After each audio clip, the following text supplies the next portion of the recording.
While I was in labor with our daughter, my mother-in-law forged my husband's signature on a new will that left me with nothing. They thought they were clever until the hidden camera I'd installed caught everything, including my husband's knowing. Smile as his mother committed fraud. The nursery walls were a soft shade of yellow that caught the late afternoon sunlight, transforming the room into a golden sanctuary. I ran my fingers over the edge of the handcrafted crib that Stan had spent weeks perfecting, each curve sanded to silky smoothness.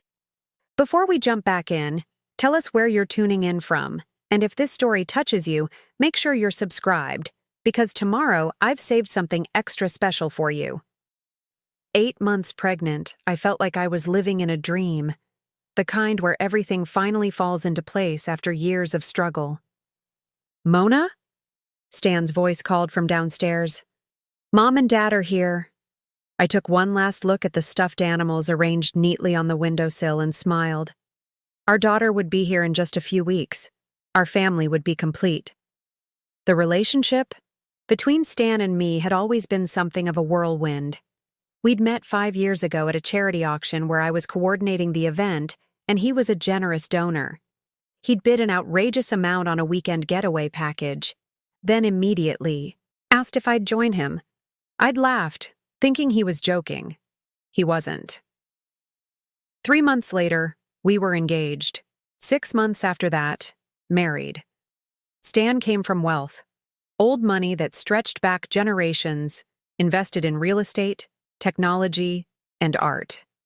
His family's estate, Oak Ridge Manor, sat on 30 acres of meticulously landscaped grounds overlooking the lake. It was the kind of place that appeared in architectural magazines and historical documentaries. I came from nothing, a scholarship kid with student loans and a work ethic that had earned me respect in my field but little financial security. The disparity in our backgrounds had never bothered Stan, but it had always been a point of contention with his mother, Roberta. There she is, Roberta said as I descended the stairs, her voice carrying that familiar hint of judgment. She was impeccably dressed as always, her silver hair swept into a perfect chignon, her posture rigid with ingrained propriety. Still insisting on navigating stairs in your condition? The doctor says it's perfectly fine, Mother Winters, I replied, forcing a smile. 5 years of marriage, and she still insisted I call her Mother Winters, rather than anything more familiar. Stan's father, Arnie, gave me a warmer greeting, his eyes crinkling at the corners as he hugged me carefully. You're glowing, Mona. Absolutely glowing. Thank you, Arnie. I'd always appreciated his kindness, the way he attempted to bridge the chasm between his wife and me. Stan wrapped his arm around my waist, his hand resting on the curve of my belly. Coffee's ready in the sunroom, and there's that tea you like, Mona. The sunroom had become our informal gathering place, its glass walls offering panoramic views of the gardens and lake beyond.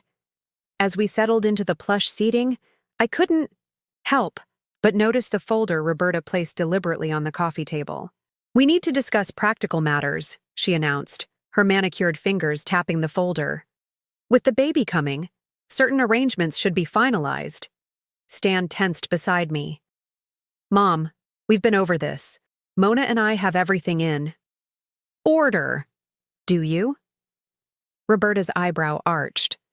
The trust fund, the inheritance structure, the estate planning, the prenuptial addendum regarding children?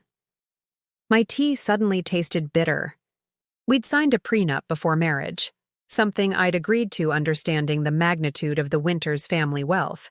But Stan had assured me it was fair, protecting what each of us brought into the marriage while sharing everything built, together. Roberta, Arnie warned quietly, now might not be the best time. She ignored him. Stan is the sole heir to the Winters legacy. That comes with responsibilities, traditions, certain protections. What Roberta means, Arnie interjected, trying to soften her words, is that family businesses have unique considerations. But I knew exactly what Roberta meant.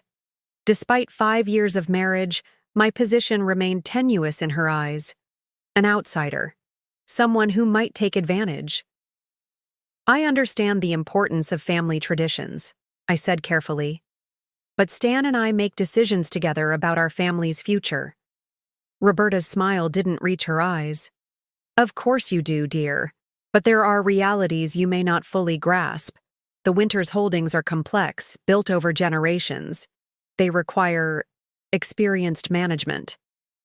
What my mother is failing to say, diplomatically, Stan said, irritation edging his voice, is that she's worried about inheritance structures now that we're having a child?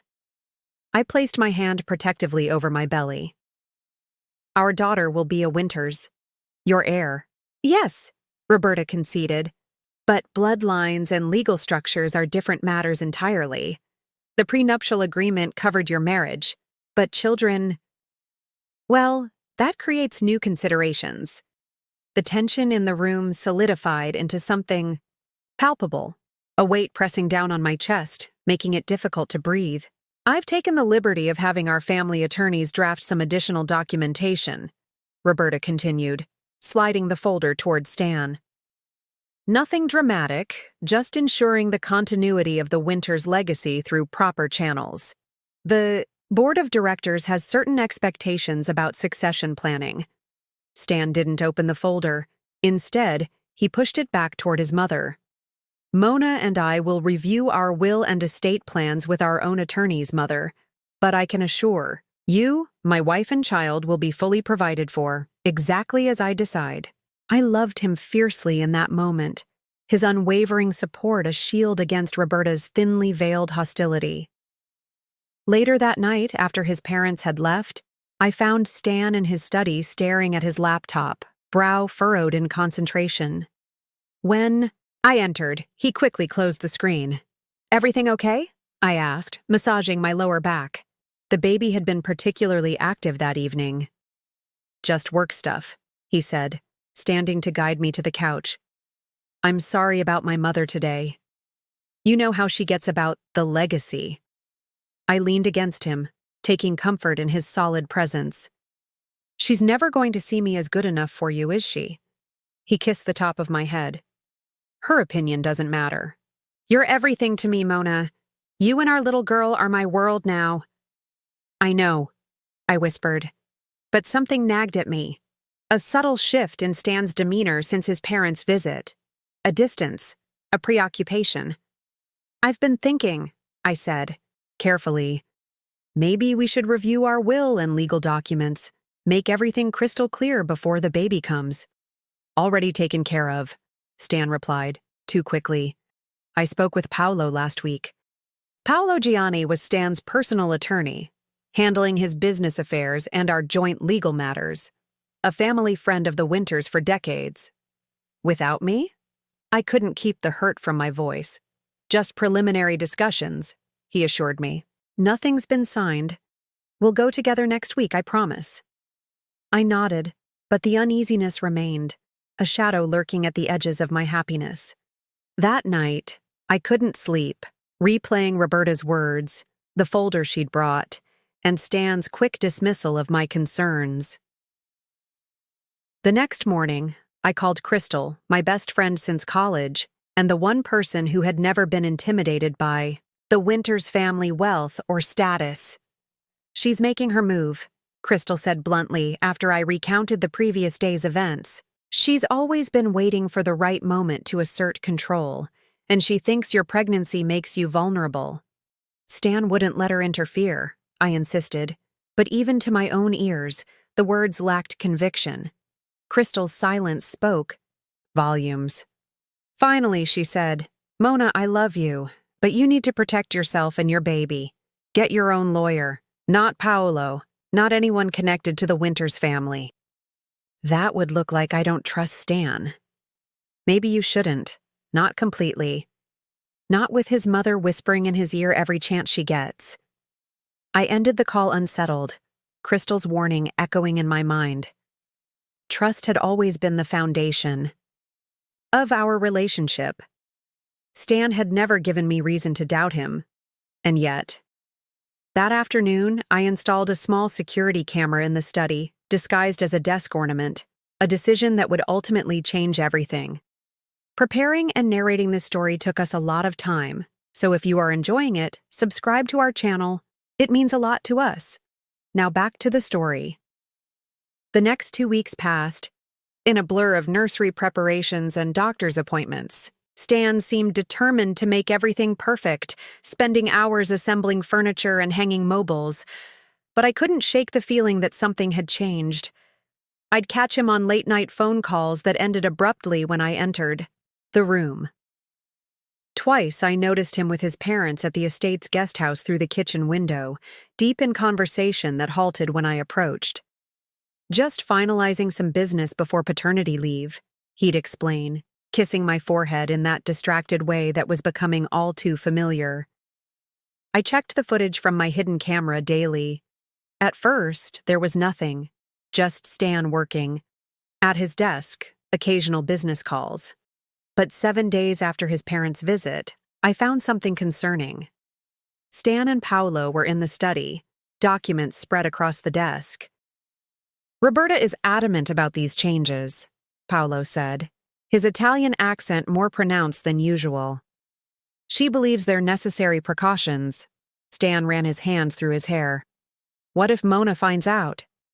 "She won't until it's too late to contest," Paolo replied smoothly. "Everything is structured to appear routine. The transition of assets into the family trust, the contingencies regarding guardianship, all standard procedures for estates of this magnitude. And if she objects," Paolo's laugh was cold. "On what grounds? The agreement is airtight. Besides, by then the board will have ratified the succession plan. Her options would be limited." I rewatched the clip 5 times. My hands shaking. What agreement? What contingencies regarding guardianship? My mind raced with worst-case scenarios, each more alarming than the last. That night at dinner, I studied Stan across the table, searching for signs of the man I'd married. He looked tired, the lines around his eyes deeper than I remembered. "Paolo mentioned he's finalizing some documents for us," I said casually, watching for his reaction. Stan's fork paused halfway to his mouth. "Did you speak with him?" "He called about scheduling a meeting next week. Mentioned something about trust amendments?" Something flashed across Stan's face. Surprise, worry, I couldn't tell which, before his expression smoothed into neutral territory. "Just standard updates with the baby coming," he said, resuming eating. "Nothing to worry about."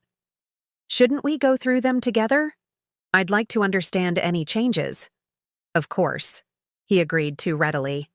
"Though, honestly, it's mostly technical legal language. Paolo handles all the details."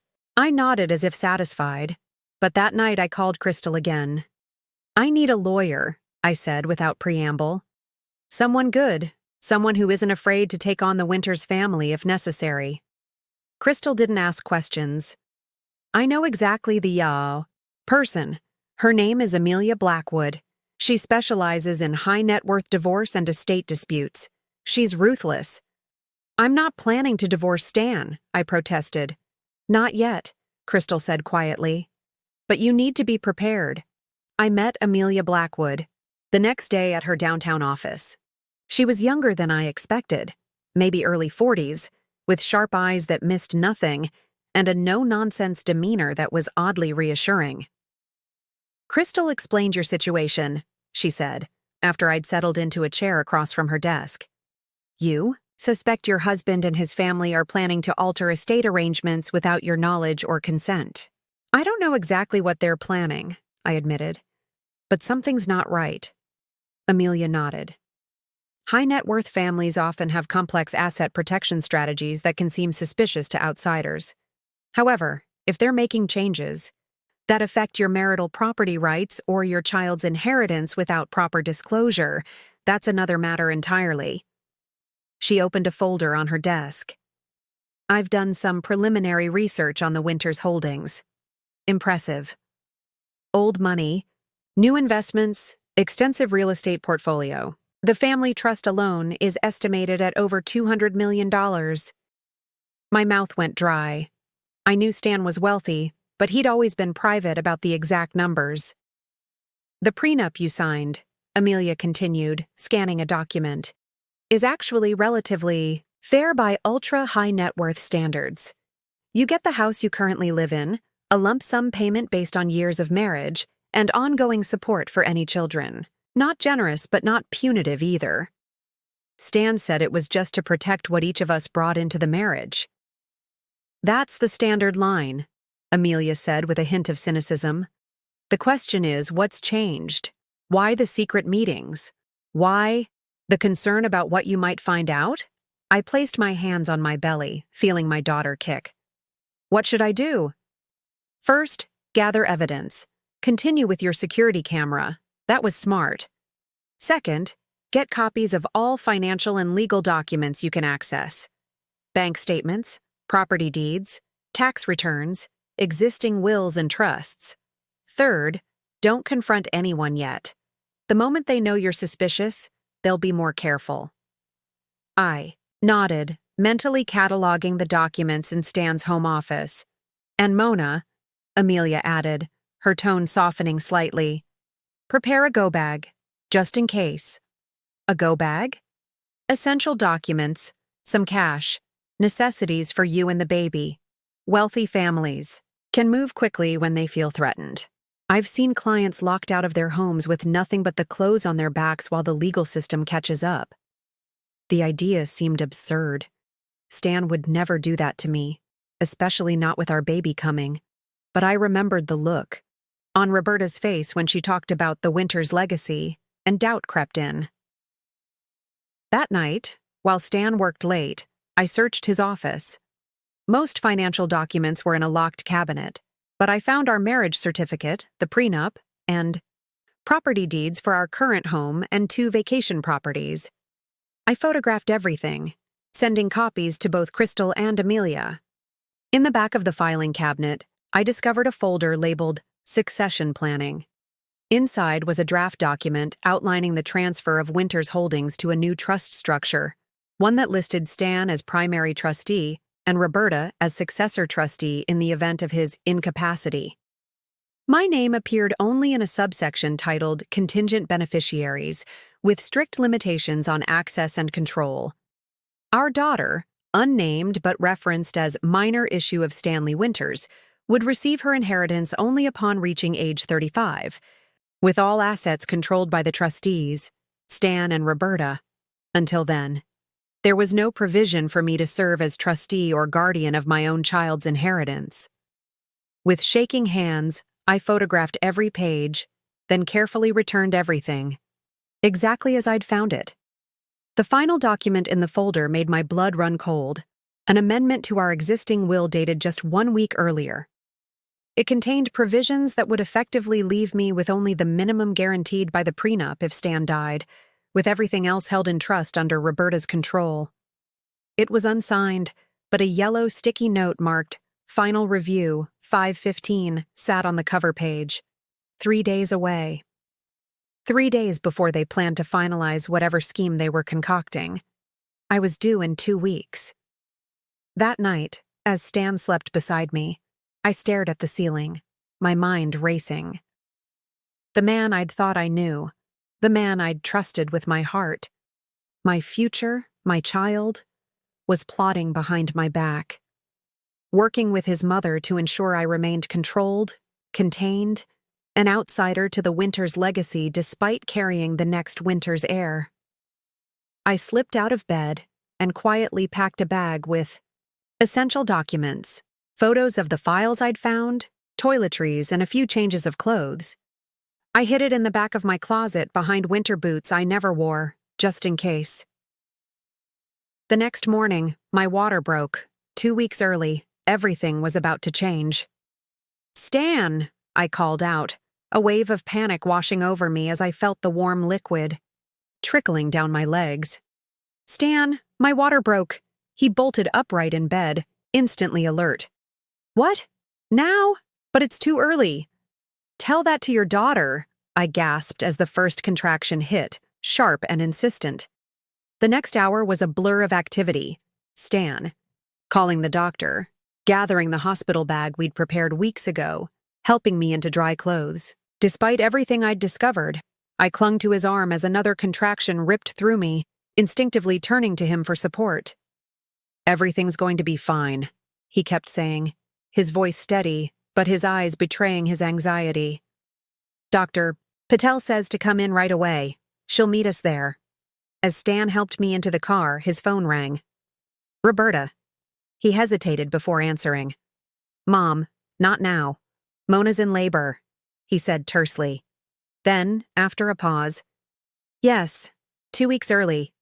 I know what the plan was, but this changes things." "What plan?" I wanted to ask, but another contraction stole my breath, leaving me gasping. "We're heading to St. Luke's now," Stan continued, starting the car. "I'll call you when there's news." He ended the call and squeezed my hand. "Don't worry about anything but you and the baby right now." 30 minutes later, I was in a hospital bed, hooked to monitors tracking my contractions and the baby's heartbeat. Dr. Patel, a calm woman in her 50s who had guided us through the pregnancy, examined me with gentle efficiency. "You're at 3 centimeters, she announced. "First babies often take their time, so we might be here a while. The good news is that everything looks normal despite being a bit early." Stan paced the room, alternating between checking on me and glancing at his phone, which kept vibrating with incoming messages. "Your mother?"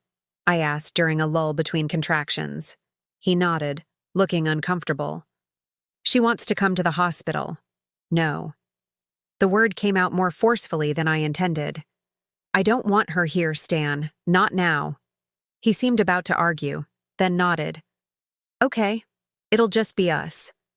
But an hour later, as the contractions intensified, and I gripped the bed rails, fighting through each wave of pain, Roberta Winters swept into the room as if she owned it.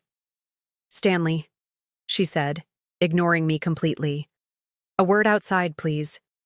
Stan looked torn, his gaze shifting between his mother and me.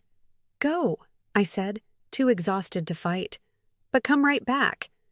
They stepped outside, but the door didn't close completely. Through the gap, I could see them in the hallway, Roberta speaking urgently, her hands gesturing emphatically. Stan kept shaking his head, running his hands through his hair. His tell, when he was stressed. "This is our chance," I heard Roberta hiss. "Paolo is waiting at the house with the papers. Everything's prepared." "Mom, I can't leave Mona now," Stan protested. "She's in labor. Labor can last hours, days even," Roberta countered. "You heard the doctor. First babies take time. This will take 1 hour maximum. The timing is perfect. She'll never suspect." "I don't know. Stanley," Roberta's voice hardened. "Think of your father, of everything he built. Think of your responsibility to the Winters name. 1 hour. That's all it takes to secure everything." I closed my eyes, pretending to be resting when they re-entered the room. Stan approached the bed, guilt written across his features. "Mona, I need to run a quick errand. Mom will stay with you." My eyes flew open. "What? Now? I'm in labor." "I know, I'm sorry," he said, not quite meeting my gaze. "It's important. A document that needs my signature before the markets open in Tokyo. I'll be back in an hour. I promise." "Stan, please." I reached for his hand, but he was already backing toward the door. "Don't leave me. I'll be right back. Mom will call if anything changes." And then he was gone, leaving me alone with the woman who was plotting to control my child's inheritance and limit my access to what should have been my family, too. Roberta settled into the visitor's chair, her expression unreadable. "He'll be back before you know it." Another contraction seized me, stronger than before. I gripped the bed rails, breathing through the pain as Dr. Patel had taught me, acutely aware of Roberta watching me with clinical detachment. "You know," she said once the contraction passed, "I was in labor for 26 hours with Stanley. The pain was enlightening. It clarifies what's truly important." I said nothing, focusing on my breathing. The Winters family has survived for 6 generations, she continued, studying her manicured nails. Through wars, depressions, market crashes. Do you know how? By manipulating people? I couldn't help but snap. A cold smile touched her lips.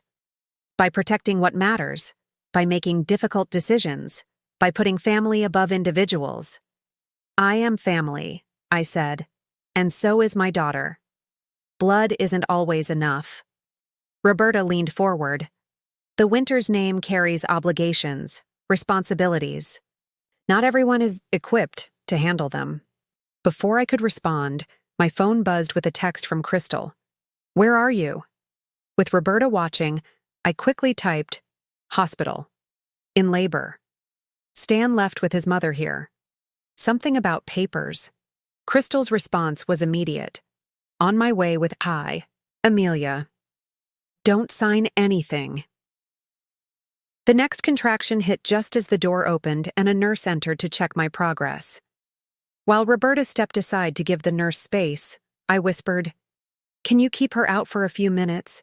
Say you need to do a procedure or something.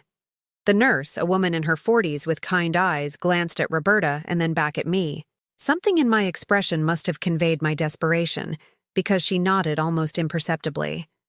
Mrs. Winters, she said to Roberta, I need to perform some checks that require privacy.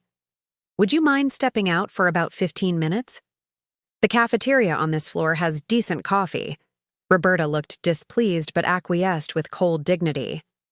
Very well, I'll be back shortly. The moment she left, I grabbed my phone and called Crystal. She sent Stan to sign papers at the house.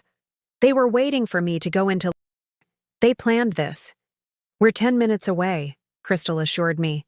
Amelia says don't worry about Stan right now. Focus on yourself and the baby. We'll handle the rest.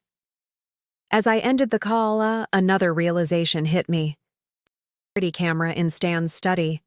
If he was signing documents there, everything would be recorded. I fumbled with my phone, opening the security app with trembling fingers.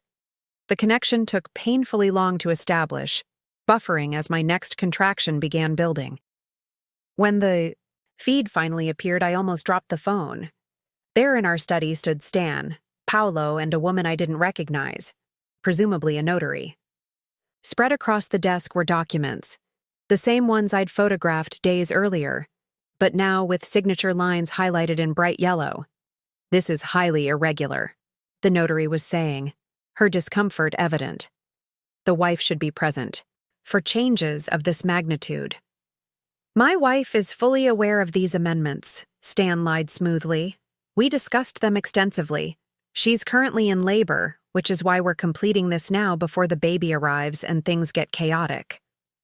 Paolo stepped forward, all professional concern. I've represented the Winters family for 20 years. I assure you everything is in order. These documents merely formalize arrangements both parties have agreed to. The notary still looked uncertain, but when Paolo mentioned an additional notary fee of $5,000 for the emergency service, her objections subsided. I watched, horrified, as Stan began signing document after document, each one stripping away protections for me and my child, each signature cementing Roberta's control over the Winters' fortune, and by extension, over our lives. The final document, Paolo said, sliding a thick sheaf of papers toward Stan, is the amended will and trust instructions, superseding all previous versions. Stan hesitated, pen hovering over the signature line. For a moment, I thought, hoped, prayed, he might reconsider. Stanley, Paolo prodded, your mother is waiting for confirmation that this is complete. The mention of Roberta seemed to resolve whatever doubts Stan had. He signed with a flourish, then passed the document to the notary for her stamp and signature. Congratulations, Paolo said, gathering the papers into his briefcase. The Winters' legacy is secure for another generation. Stan checked his watch. I need to get back to the hospital. Mona will be wondering where I am. The cold calculation, in his voice, the ease with which he participated in this betrayal after 5 years of marriage, after promising to love and protect me, It shattered something fundamental inside me. The man I thought I knew, the father of my child, was a stranger. The video feed froze as they began leaving the study, but I'd seen enough. I saved the footage to the cloud, then sent the link to both Crystal and Amelia with shaking hands. When Roberta returned 15 minutes later, I was in the midst of another contraction, this one so intense I could barely breathe through it. She watched impassively from the doorway, and when it passed, she approached with a coldness that sent shivers down my spine. "Stanley just called," she said, satisfaction evident in her voice. "Everything is in order. Now we can focus on the arrival of the newest Winters." The way she said it, not my grandchild, but the newest Winters, confirmed everything. To her, to them, I was merely a vessel, a necessary inconvenience in the continuation of their precious legacy. "Where is he?" I managed between breaths. "On his way back," she said, checking her diamond-encrusted watch. "Should be here any moment." As if on cue, Stan appeared in the doorway, slightly out of breath. "How is she? Has anything changed?" "Her contractions are closer together," Roberta reported clinically. "The nurse has been in to check." Stan approached the bed, attempting to take my hand, but I pulled away. "Mona?" Confusion crossed his face. "What's wrong?" "Don't touch me," I whispered, my voice breaking. "Don't you dare touch me." Before he could respond, Dr. Patel entered for another examination. "Let's see how we're progressing," she said, oblivious to the tension in the room. After checking, she looked up with a smile. "Good news. You're at 7 centimeters. Things are moving faster than expected. I'd say we'll be meeting this little one in the next few hours." As another contraction began building, I fixed my gaze on Stan, letting him see every ounce of pain, betrayal, and determination in my eyes. "Get out," I said through gritted teeth. "Both of you, get out of my room." Stan's face paled. "Mona, what are you talking about? I'm not leaving you." "Like you just did?" I challenged, loud enough that Dr. Patel looked up in concern. "To sign papers disinheriting me and your daughter? To give your mother control over everything?" "What? How?" He stopped short, realization dawning. "Mona, it's not what you think." "Mrs. Winters," Dr. Patel interrupted firmly. "Any stress right now could complicate the labor. Whatever's happening needs to wait." "Then they need to leave," I insisted, as the contraction peaked. "I don't want them here." Dr. Patel looked between us, then made a quick decision. "I need everyone except hospital staff out of this room now. You can wait in the family lounge." Roberta drew herself up indignantly. "I am family." "Out," Dr. Patel repeated, her tone brooking no argument. "My patient's well-being comes first." As they were ushered from the room, Stan looked back, his expression a mixture of guilt, confusion, and something that might have been fear. Good. He should be afraid. Because what he didn't know was that Crystal and Amelia were already on their way, and I had everything on video. The door closed behind them, and for the first time since arriving at the hospital, I felt like I could breathe. The next contraction washed over me, powerful and insistent, but now it felt purposeful. My body was doing what it needed to bring my daughter into the world, and I would do whatever it took to protect her from the Winters family legacy of manipulation and control, starting with her father. The hours that followed were a blur of pain, determination, and strange clarity. My body worked to bring my daughter into the world, while my mind grappled with the collapse of everything I'd believed about my marriage. Crystal arrived first, bursting into the delivery room with fierce protectiveness. "I'm her sister," she lied smoothly to the nurse who tried to stop her. The nurse looked skeptical but relented when I confirmed I wanted her there. "Where are they?" Crystal demanded, taking the position at my side that should have been Stan's. "Waiting room," I managed between contractions. "Dr. Patel kicked them out." "Good," Crystal said, gripping my hand. Amelia's in the hallway dealing with hospital administration. Stan's trying to get back in, claiming husband's rights. Another contraction seized me, more powerful than any before. I squeezed Crystal's hand until my knuckles turned white, focusing on my breathing as the pressure built to unbearable levels. "You've got this," Crystal murmured, wiping my forehead with a cool cloth. "You're the strongest person I know, Mona." When the contraction passed, I lay back against the pillows, exhausted. "I saw it all, Crystal. On the security camera. He signed everything. He gave his mother control over our daughter's inheritance. He lied to my face for months." Crystal's expression hardened. Amelia watched the footage. She's already filing emergency motions to freeze the assets and prevent the new documents from taking effect. Dr. Patel returned to check my progress. 9 centimeters, she announced. "Almost there, Mona. When I come back, it'll be time to push." As she left, a commotion erupted in the hallway. Stan's voice, raised and demanding, followed by the cool, measured tones of Amelia Blackwood. "That is your legal right, Mr. Winters," I heard her say. "However, given the circumstances of the past hour, specifically your actions at your residence, which we have documented evidence of, I've advised the hospital that Mrs. Winters has the right to determine who is present during delivery." There was a pause. Then Stan's voice again, lower but charged with disbelief. "Who the hell are you?" "Amelia Blackwood, attorney at law, your wife's legal representative." The silence that followed said everything. Stan knew he'd been caught. Crystal squeezed my hand. "Do you want me to go see what's happening?" I shook my head, feeling another contraction building. "Stay with me, please." The next hour was the hardest of my life. The physical pain of childbirth merged with the emotional agony of betrayal, creating a perfect storm of suffering that threatened to pull me under. But with each contraction, each push, I found reserves of strength I didn't know I possessed. 1. "More big push," Dr. Patel urged. "She's almost here." With a final monumental effort, I bore down, and suddenly the pressure released in a rush. A sharp cry filled the room. My daughter, announcing her arrival in this complicated world. "She's perfect," Dr. Patel said, placing the squirming, red-faced infant on my chest. "Congratulations, Mona."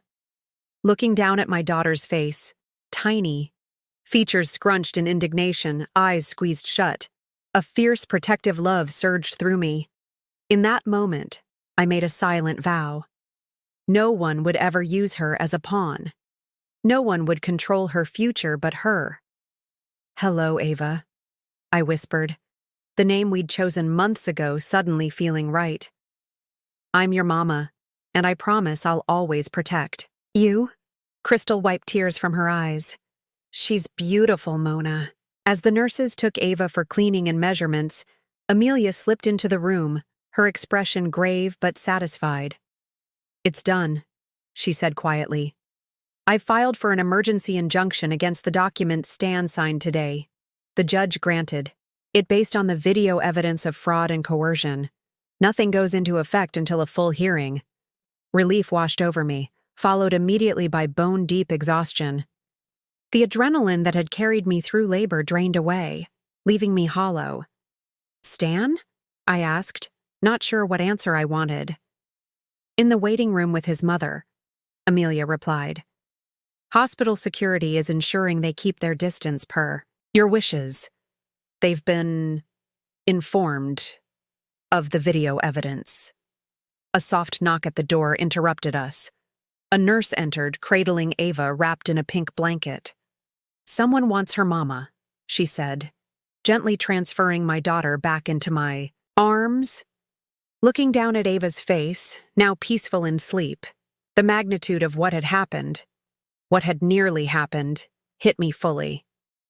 If I hadn't installed that camera, if I hadn't become suspicious, if I hadn't reached out to Crystal and Amelia, the Winters family would have controlled everything.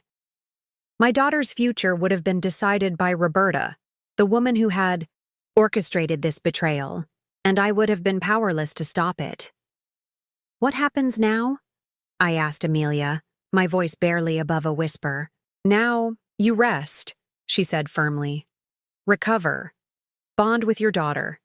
The legal battles can wait a day or two. But I knew they couldn't wait long. The Winters family had resources, connections, influence. They wouldn't simply accept defeat and disappear. Stan will want to see her, I said, looking down at Ava. Amelia nodded. Legally, he has that right. But we can set boundaries, supervised visits only, no Roberta. The thought of facing Stan again, of seeing the man who had betrayed me hold.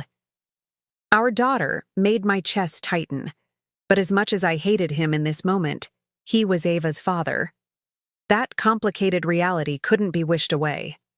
Not today, I decided. I can't. Not yet.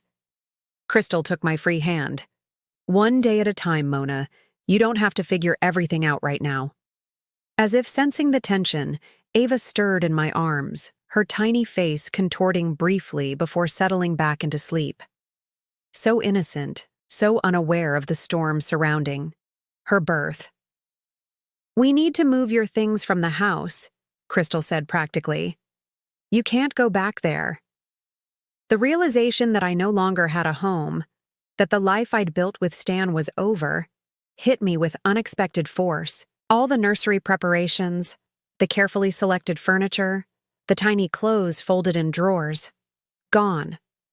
My go bag, I remembered suddenly. It's in my closet at home. All the evidence, the documents I photographed. I'll get it, Crystal promised. They won't stop me. I looked between Crystal and Amelia, these two women who had rushed to my side when I needed them most, and felt a flicker of hope amidst the devastation. I wasn't alone. I had allies. And most importantly, I had Ava. Whatever came next, divorce, proceedings, custody battles, financial disputes, I would face it with the same strength that had carried me through labor, not just for myself, but for my daughter.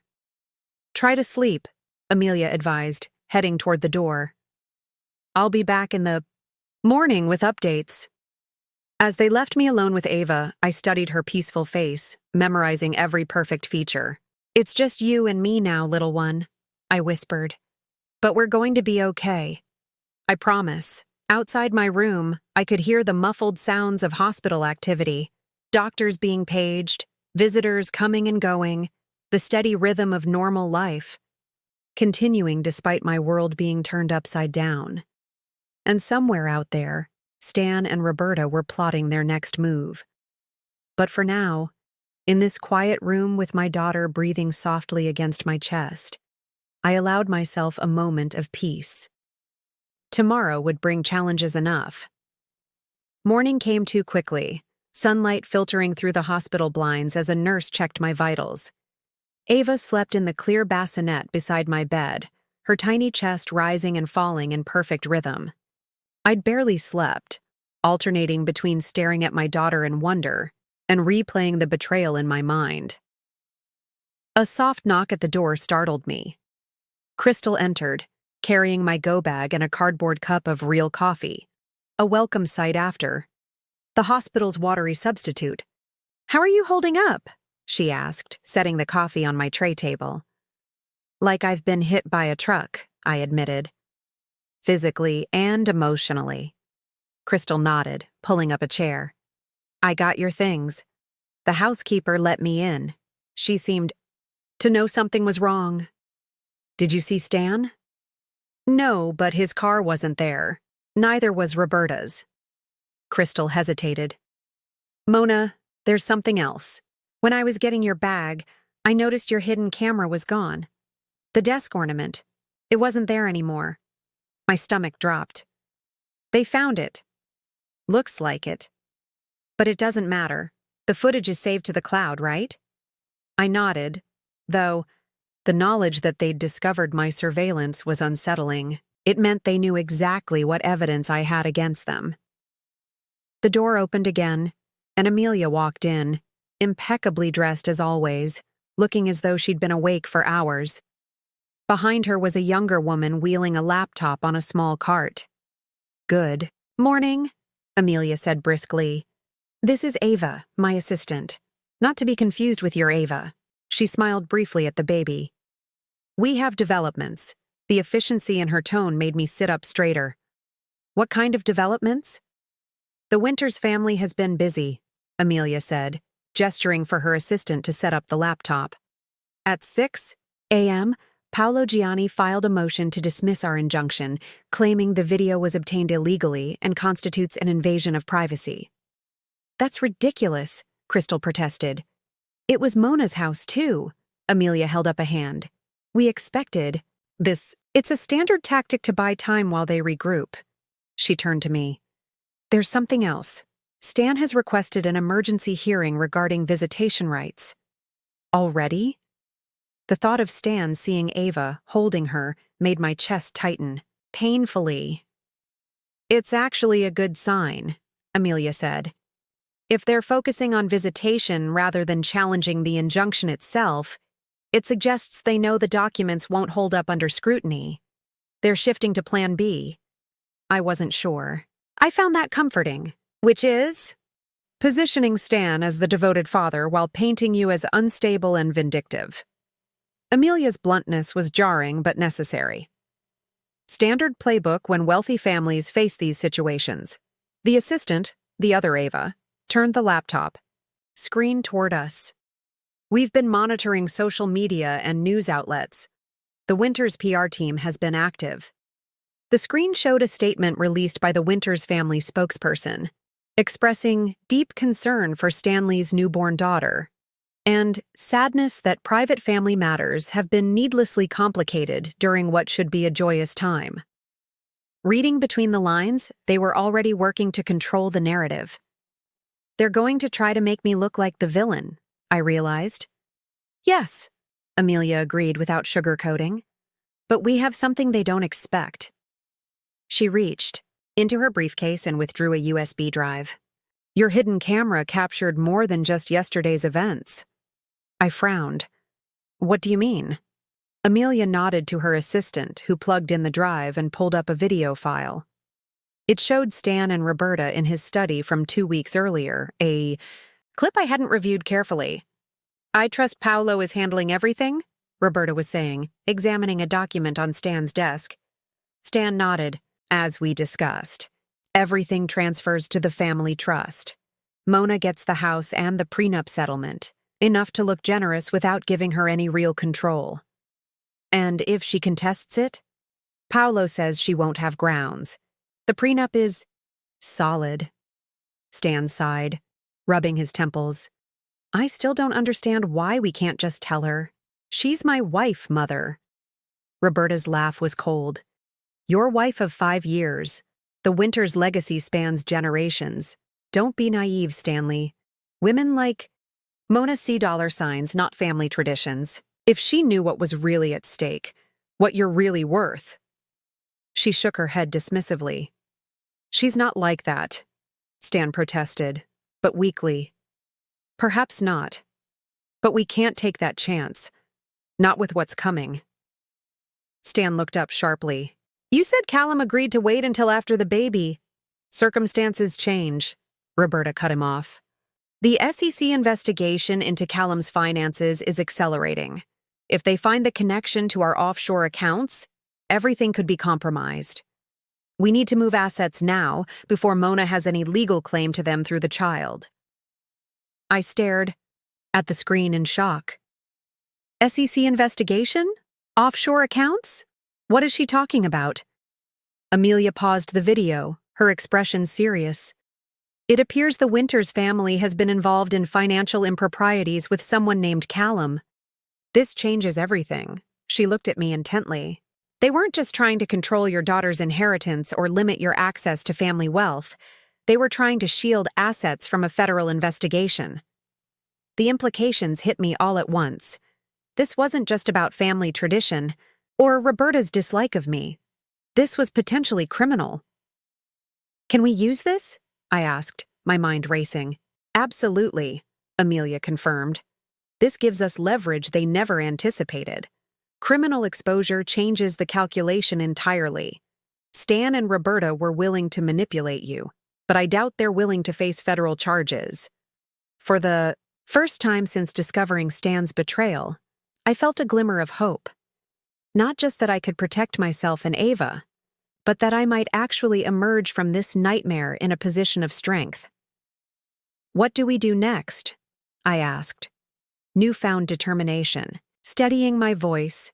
"First, we secure your financial position," Amelia said.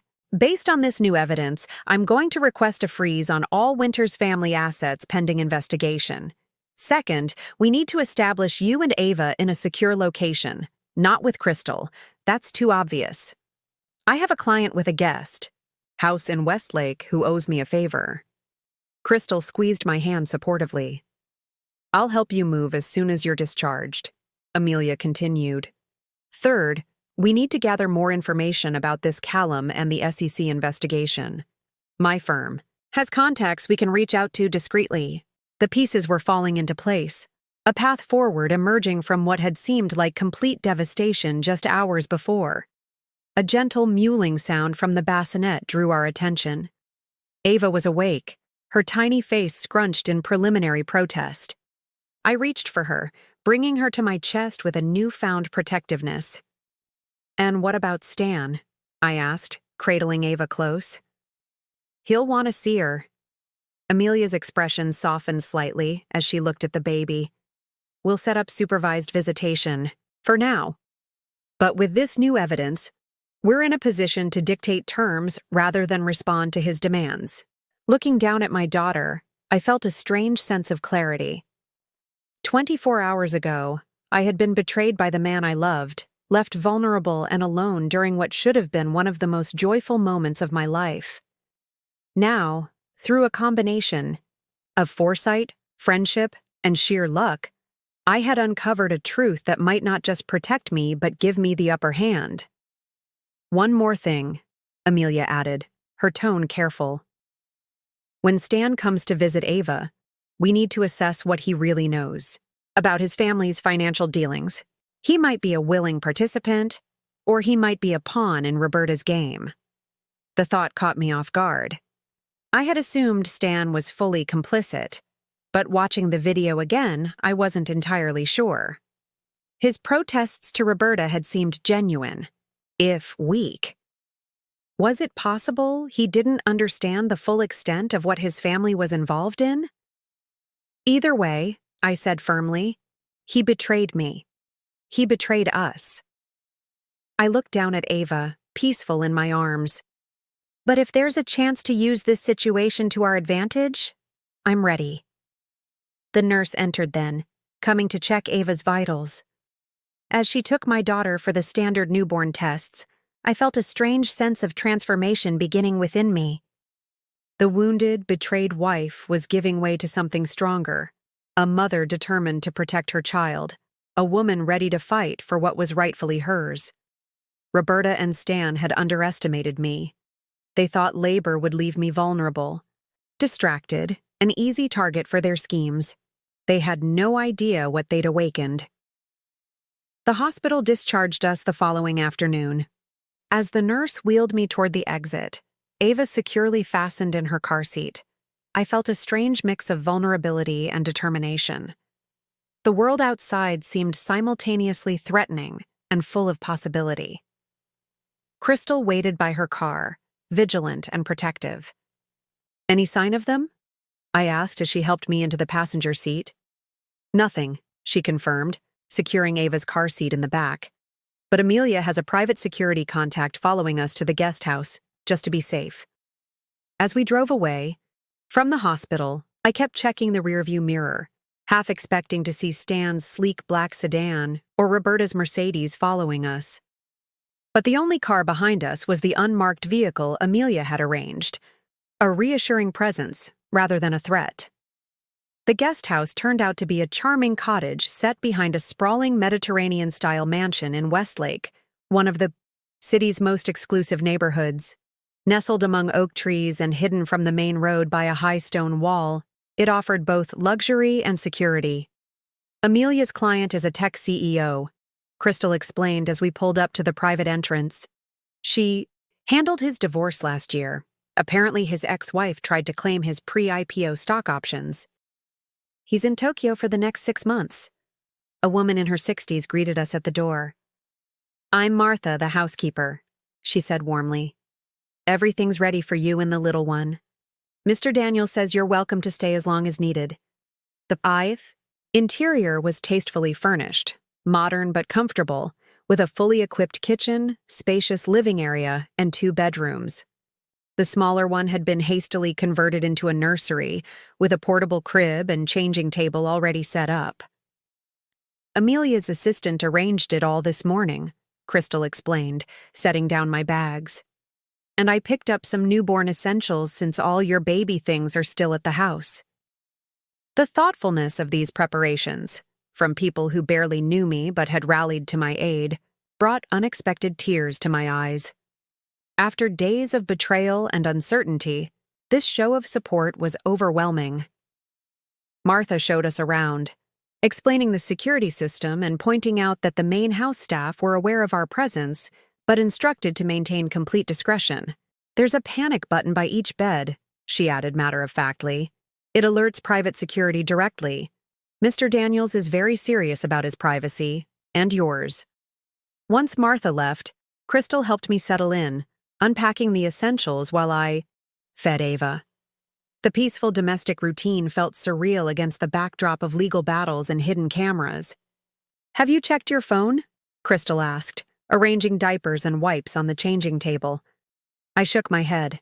I'd kept it turned off since leaving the hospital, not ready to face whatever messages Stan might have sent. You might want to. Amelia texted me that she's arranged a conference call with some people who can help. She wants you to join if you're up for it. Reluctantly, I powered on my phone. Immediately, notifications flooded the screen. 17 missed calls from Stan, 8 voicemails, dozens of text messages ranging from apologetic to demanding. I ignored them all, focusing instead on Amelia's message. Conference call at 5 p.m. with SEC contact and financial forensic expert. Secure line. Important developments. I glanced at the clock.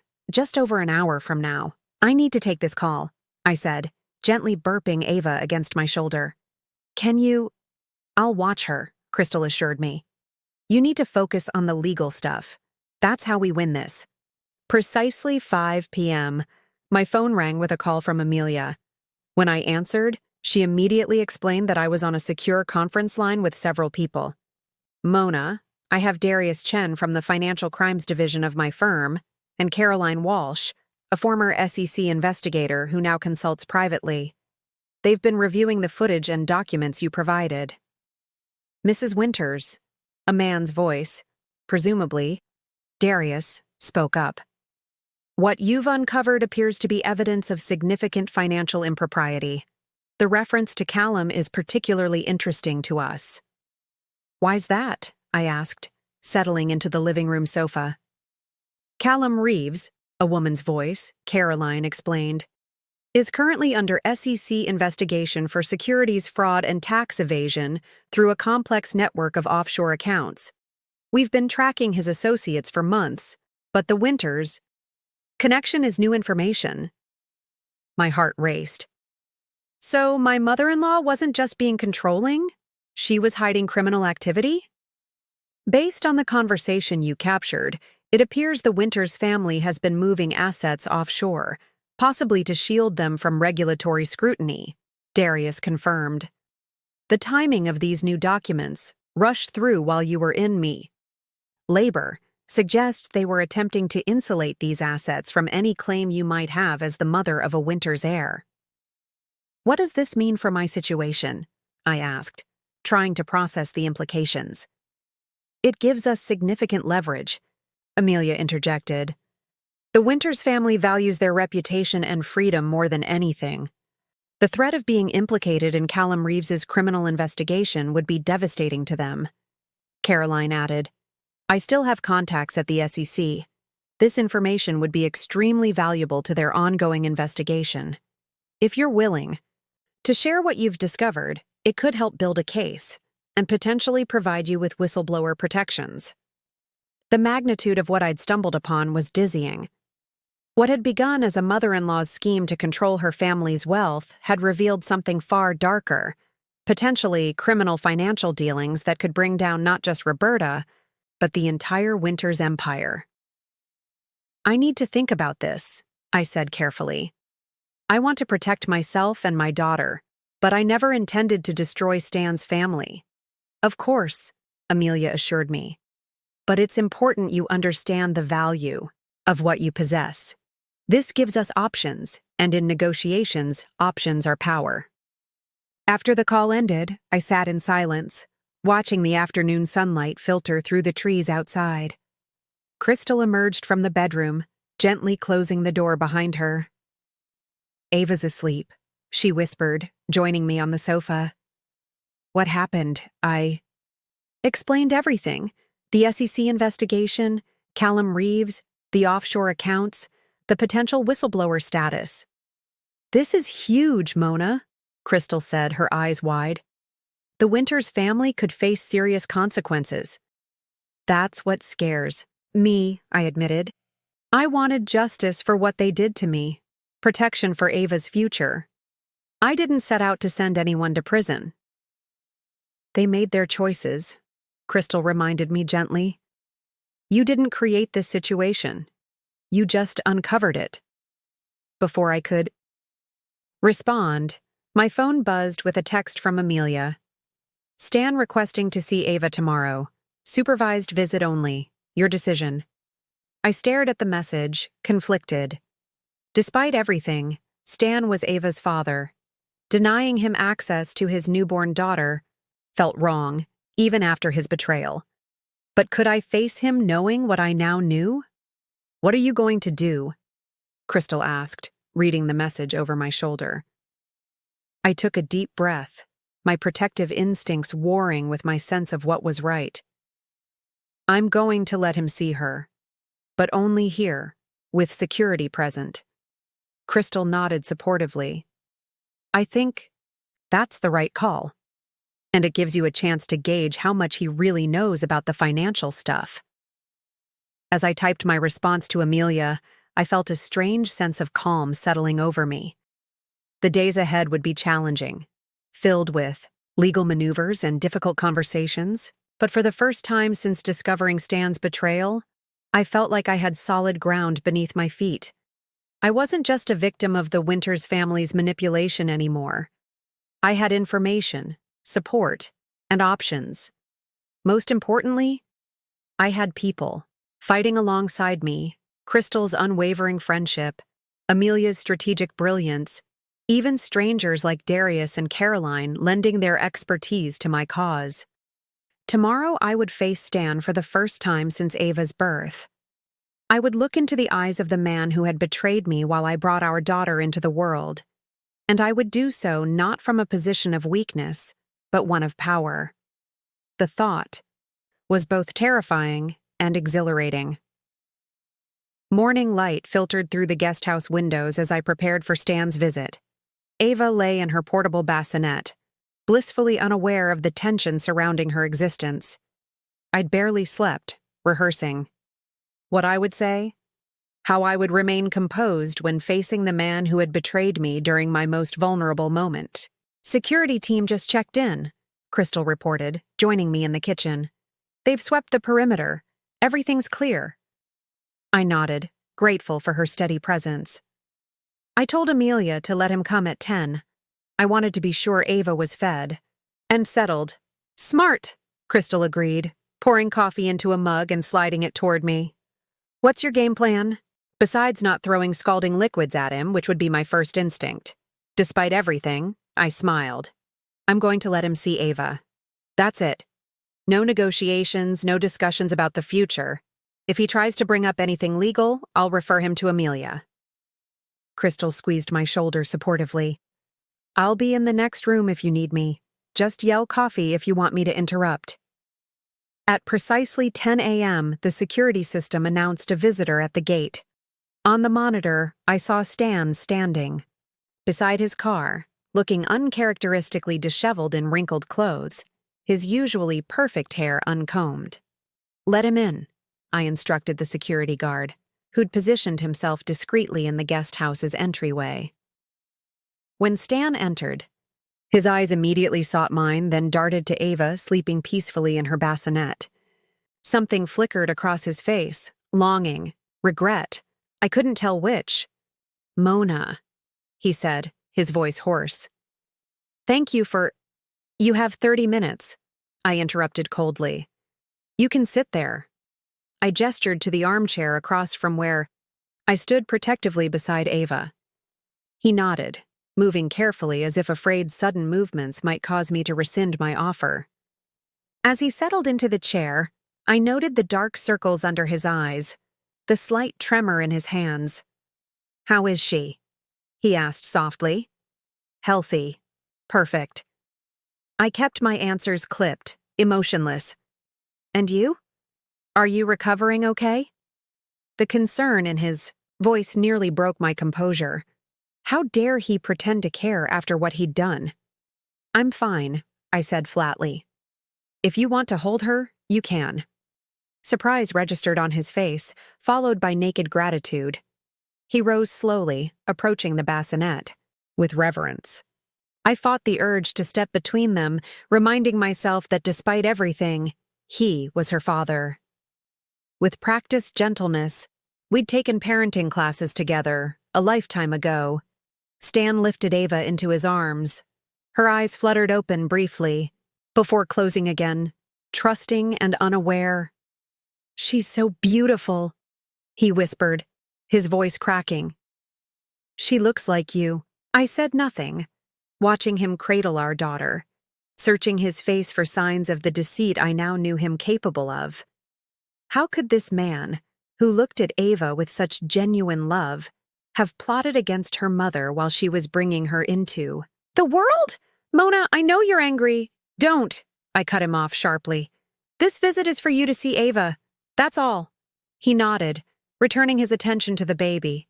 For several minutes, we remained in tense silence, the only sounds Ava's soft breathing and the distant chirping of birds outside. Finally, Stan spoke again, his voice low. "I never wanted any of this to happen." "Which part?" I couldn't help asking. "The part where you lied to me for months?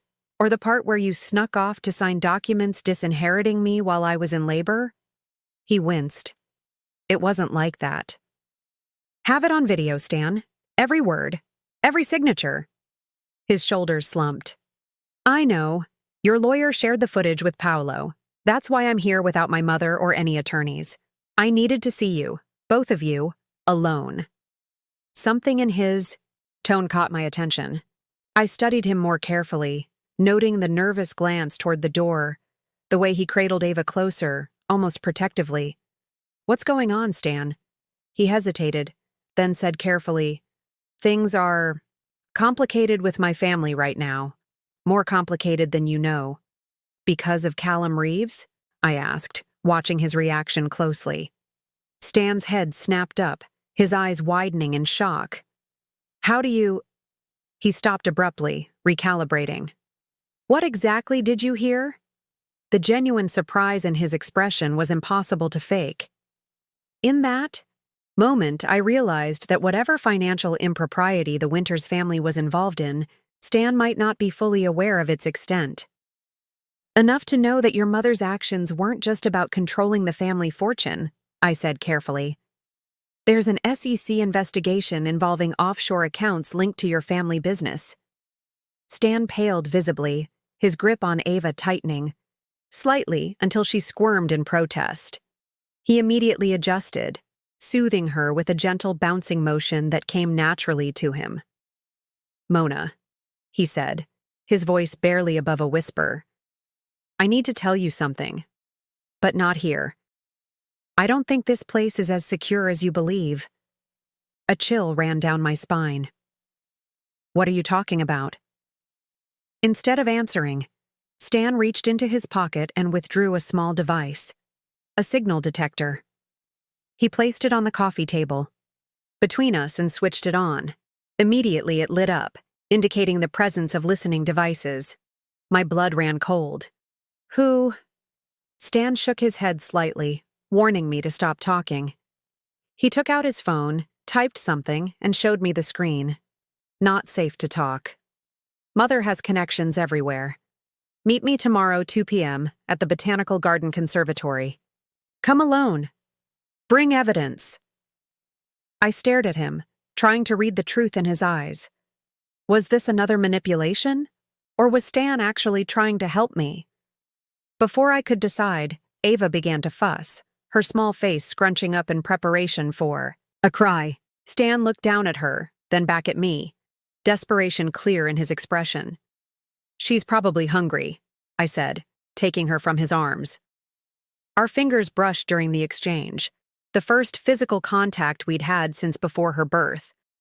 Despite everything, the familiar touch sent an unwelcome shiver through me. Stan backed away, checking his watch. My time's almost up anyway. He looked around the room once more, his gaze lingering on the device still indicating active surveillance. Thank you for letting me see her. As he turned to leave, he hesitated at the door. Whatever you think of me right now, Mona, please believe one thing. Everything I've done has been to protect you and Ava. The statement was so absurd I almost laughed. Including signing documents to disinherit me? Yes, he said simply. Even that. After he left, I immediately called for Crystal and the security guard. We need to sweep this place for bugs, I said, urgently, showing them the signal detector Stan had left behind. And I need to speak with Amelia immediately. There's been a new development. Within an hour, the security team had located 3 sophisticated listening devices, 1 in the living room, 1 in my bedroom, and 1 in the nursery. Military grade, the security expert informed us grimly. Not something you'd pick up at a spy shop? Whoever placed these has serious resources. Could it be the Winters family? Crystal asked.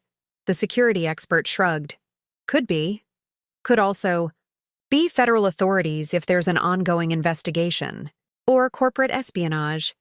Without more information, it's impossible to say.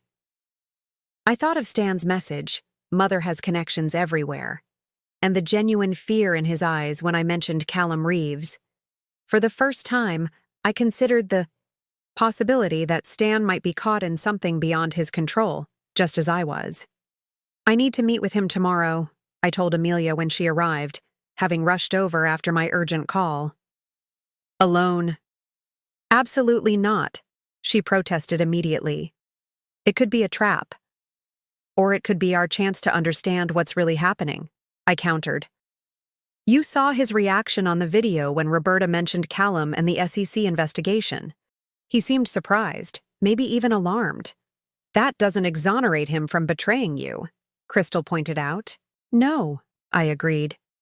But if Stan is being manipulated by his mother too, he might become an ally. And right now, with unknown parties placing bugs in a house that's supposed to be secure, I need all the allies I can get. The Botanical Garden Conservatory was a strategic choice for our meeting, public enough to ensure safety, but with enough privacy among the exotic plants and winding paths to speak without being overheard. After intense debate, Amelia had reluctantly agreed to my meeting Stan alone, but with conditions. You'll wear this, she said, handing me a small device that resembled a decorative brooch. It's a panic button that alerts our security team. They'll be stationed around the perimeter, out of sight but able to reach you within seconds. Crystal adjusted Ava's blanket in the carrier I wore. At just 5 days old, she was too young to be separated from me for long, and I refused to leave her with anyone, even Crystal. Are you sure about this? Crystal asked for the 10th time, concern etched on her face. No, I admitted, but I need answers, and right now, Stan is the only one who might provide them. Amelia handed me an unmarked manila envelope. Take this. It contains copies of the most damning evidence, enough to show Stan we're serious, not enough to compromise our position if he's playing you. I slipped the envelope into Ava's diaper bag. What about the listening devices? Any idea who placed them? Our security consultant is still analyzing them, Amelia replied.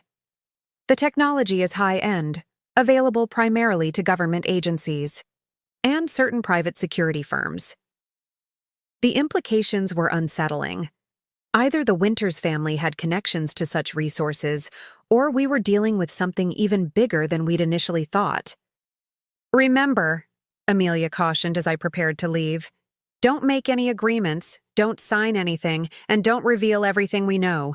If Stan truly wants to help, he needs to prove it first.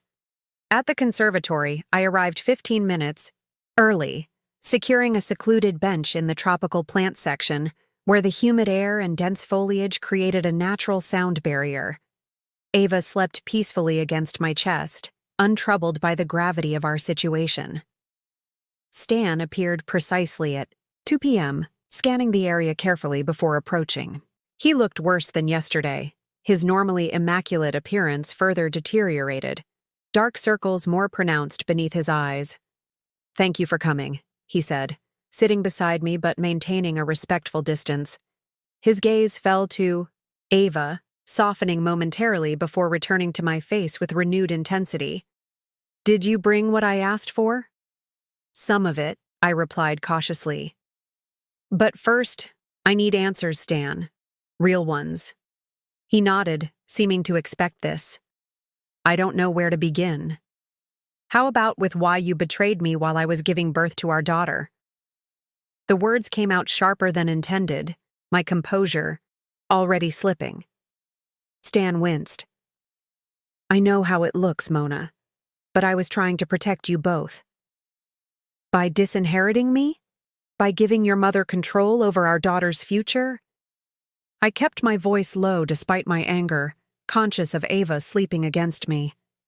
"Those documents were never meant to be executed," Stan said, running a hand through his disheveled hair. "They were decoys." I stared at him incredulously. "Decoys? My mother is not who you think she is. Not who I thought she was either, until recently." He lowered his voice further.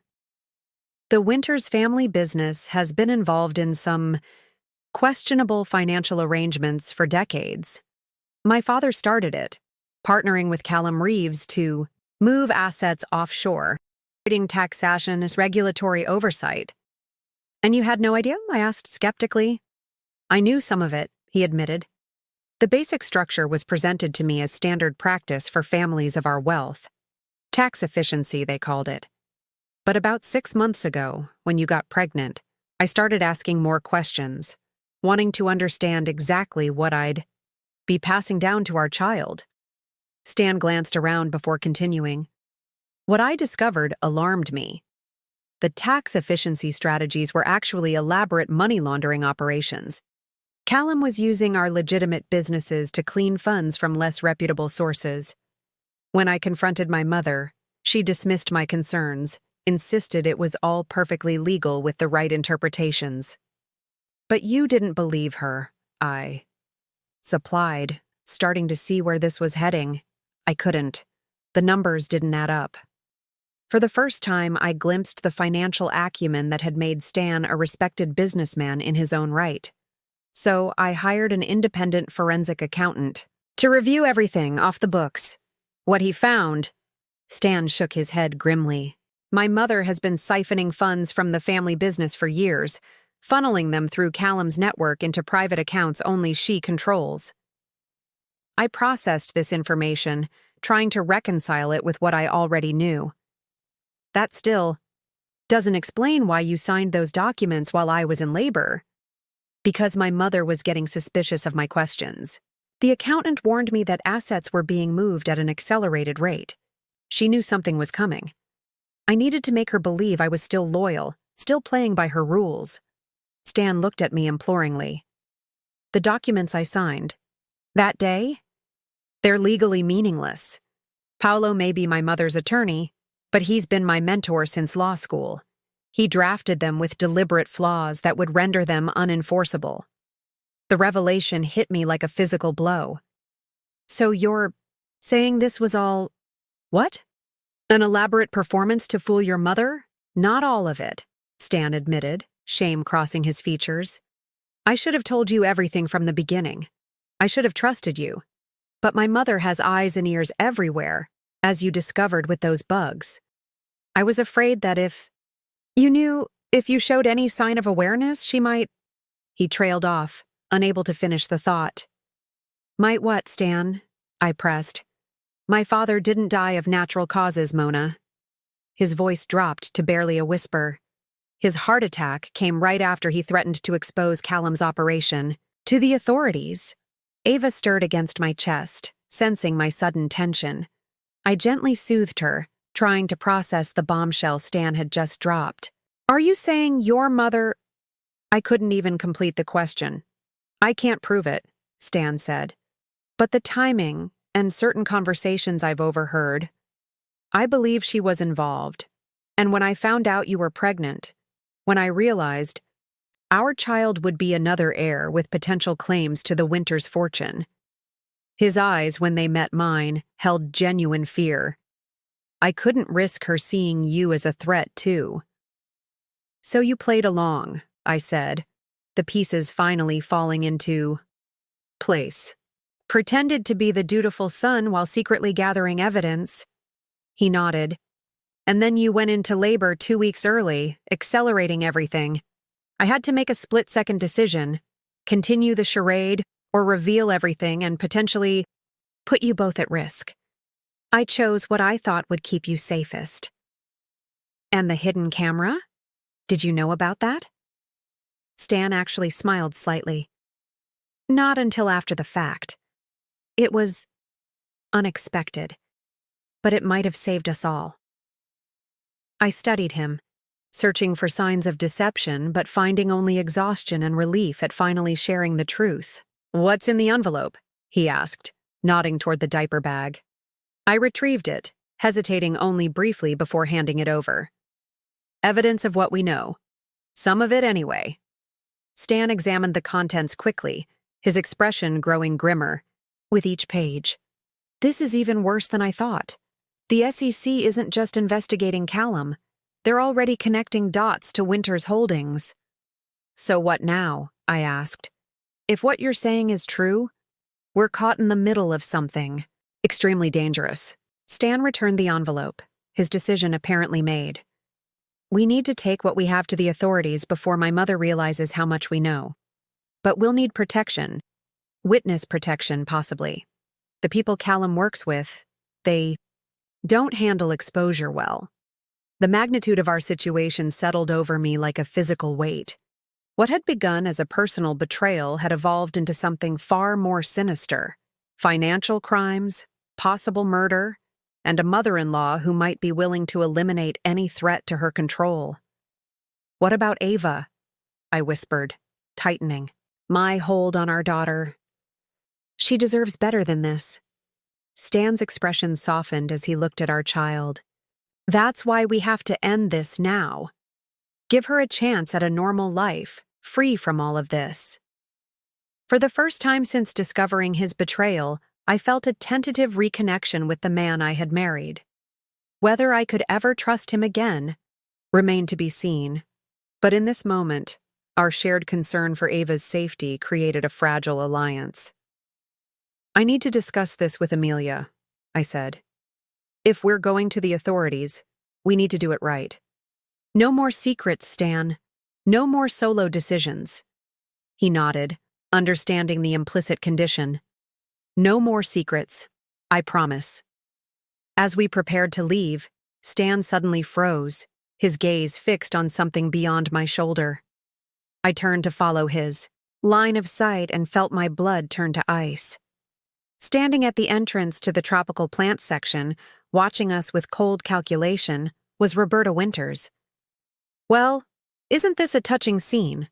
Roberta said, her voice carrying across the humid air of the conservatory. The happy family reunion. Stan moved protectively in front of me and Ava, his posture tense. Mother, what are you doing here? She approached with measured steps, impeccable as always in a tailored navy suit that spoke of money and power. Did you really think I wouldn't have you followed, Stanley? After your mysterious disappearance yesterday? Her eyes flicked to me, then to the envelope partially visible in the diaper bag. Sharing secrets with your wife, I see. I pressed the panic button on my brooch, praying Amelia's security team would respond quickly. Against my chest, Ava stirred, perhaps sensing the tension radiating from my body. "It's over, Mother," Stan said, his voice steadier than I expected. "We know everything, about Callum, about the money laundering, about Dad." Something dangerous flashed in Roberta's eyes. "You know nothing. You're playing with forces you can't possibly understand." "We have evidence," I said, finding my voice despite the fear constricting my throat. "All of it backed up in multiple locations. If anything happens to us, it goes directly to the authorities." Roberta's laugh was cold, dismissive. "Evidence? Of what exactly? Sophisticated tax planning? Standard business practices for families of our stature? You have nothing that can't be explained away by high-priced attorneys? Including Dad's suspicious death?"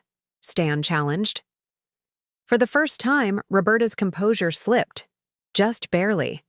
A tightening around her eyes, a slight twitch at the corner of her mouth. "Your father died of a heart attack. The medical examiner confirmed it."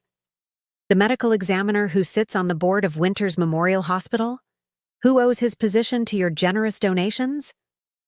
Stan shook his head. "I accessed Dad's medical records, Mother. He had no history of heart disease. His last physical showed a strong, healthy heart." Roberta's gaze hardened. "You've always been naive, Stanley.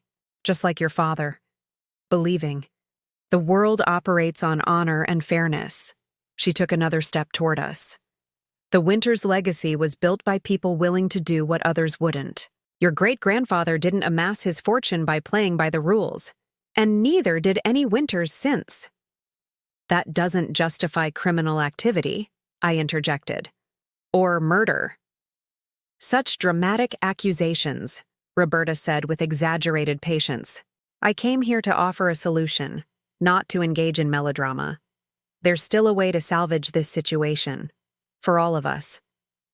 "What kind of solution?" Stan asked warily. "A simple one. You both sign revised agreements transferring your interests in Winters Holdings to a new trust. In exchange, you receive a very generous settlement, enough to live comfortably anywhere in the world. Perhaps somewhere tropical, far from the complexities of high finance." Her smile didn't reach her eyes. "You and your little family can disappear, start fresh." The offer was presented reasonably, even generously, but the underlying threat was unmistakable. Take the money and run or face the consequences. "And if we refuse?" I asked, already knowing the answer. "Then things become unnecessarily complicated." Roberta's gaze dropped meaningfully to Ava. "Accidents happen every day, especially to those who find themselves on the wrong side of powerful interests." My blood ran cold at the thinly veiled threat to our daughter. I clutched Ava tighter, fighting the urge to run. Stan's reaction was more direct. "Did you just threaten my child?" His voice had dropped to a dangerous whisper. "Your own granddaughter?" "I'm being practical, Stanley. Something you've never excelled at." Roberta reached into her purse, extracting a folded document. "The papers are already prepared. Sign them now, and by tomorrow, $10 million will be in a new account under your names. A small price to ensure family peace." Before Stan could respond, movement at the conservatory entrance caught my eye. Amelia appeared, flanked by two men in plain clothes who I recognized as part of her security team. The cavalry had arrived, but unexpectedly, another figure entered behind them. A distinguished older man in a suit who radiated authority. "Mrs. Winters," the man called out, his voice echoing in the enclosed space. "I'm Special Agent Marcus Donovan, FBI. I'd like you to step away from your son and daughter-in-law." Roberta froze, her hand still extended with the document. "What is the meaning of this?" "Roberta Winters, We have a warrant for your arrest in connection with financial crimes, including money laundering, tax evasion, and conspiracy to commit fraud. Agent Donovan continued forward, 2 more agents appearing behind him. We'd like you to come with us voluntarily. For a moment, nobody moved. Then Roberta's face transformed from shock to calculation, to a glacial calm that was somehow more frightening than anger. "This is absurd," she said smoothly. "Clearly some misunderstanding. My attorneys will sort this out immediately." "Your attorneys may have their hands full," Agent Donovan replied. "Paolo Gianni was taken into custody an hour ago." This news seemed to shake Roberta more than her own arrest. "Impossible. Paolo would never—" "Mr. Gianni has been quite cooperative," Donovan interrupted. "Especially after we presented him with evidence of his role in falsifying documents and facilitating illegal transfers." I glanced at Stan, whose expression showed equal parts relief and devastation. Whatever he had expected from his confrontation with his mother, this public arrest wasn't it. As the agents approached to take Roberta into custody, she turned to Stan, her composure cracking to reveal genuine fury. "You did this. You betrayed your family.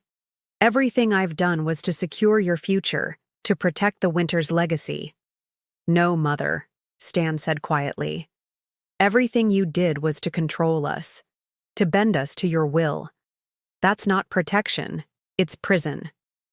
Roberta's gaze shifted to me, hatred burning in her eyes. "This is your doing. You turned my son against me. You were never good enough for him, for our family." Strangely, her words no longer had the power to wound me.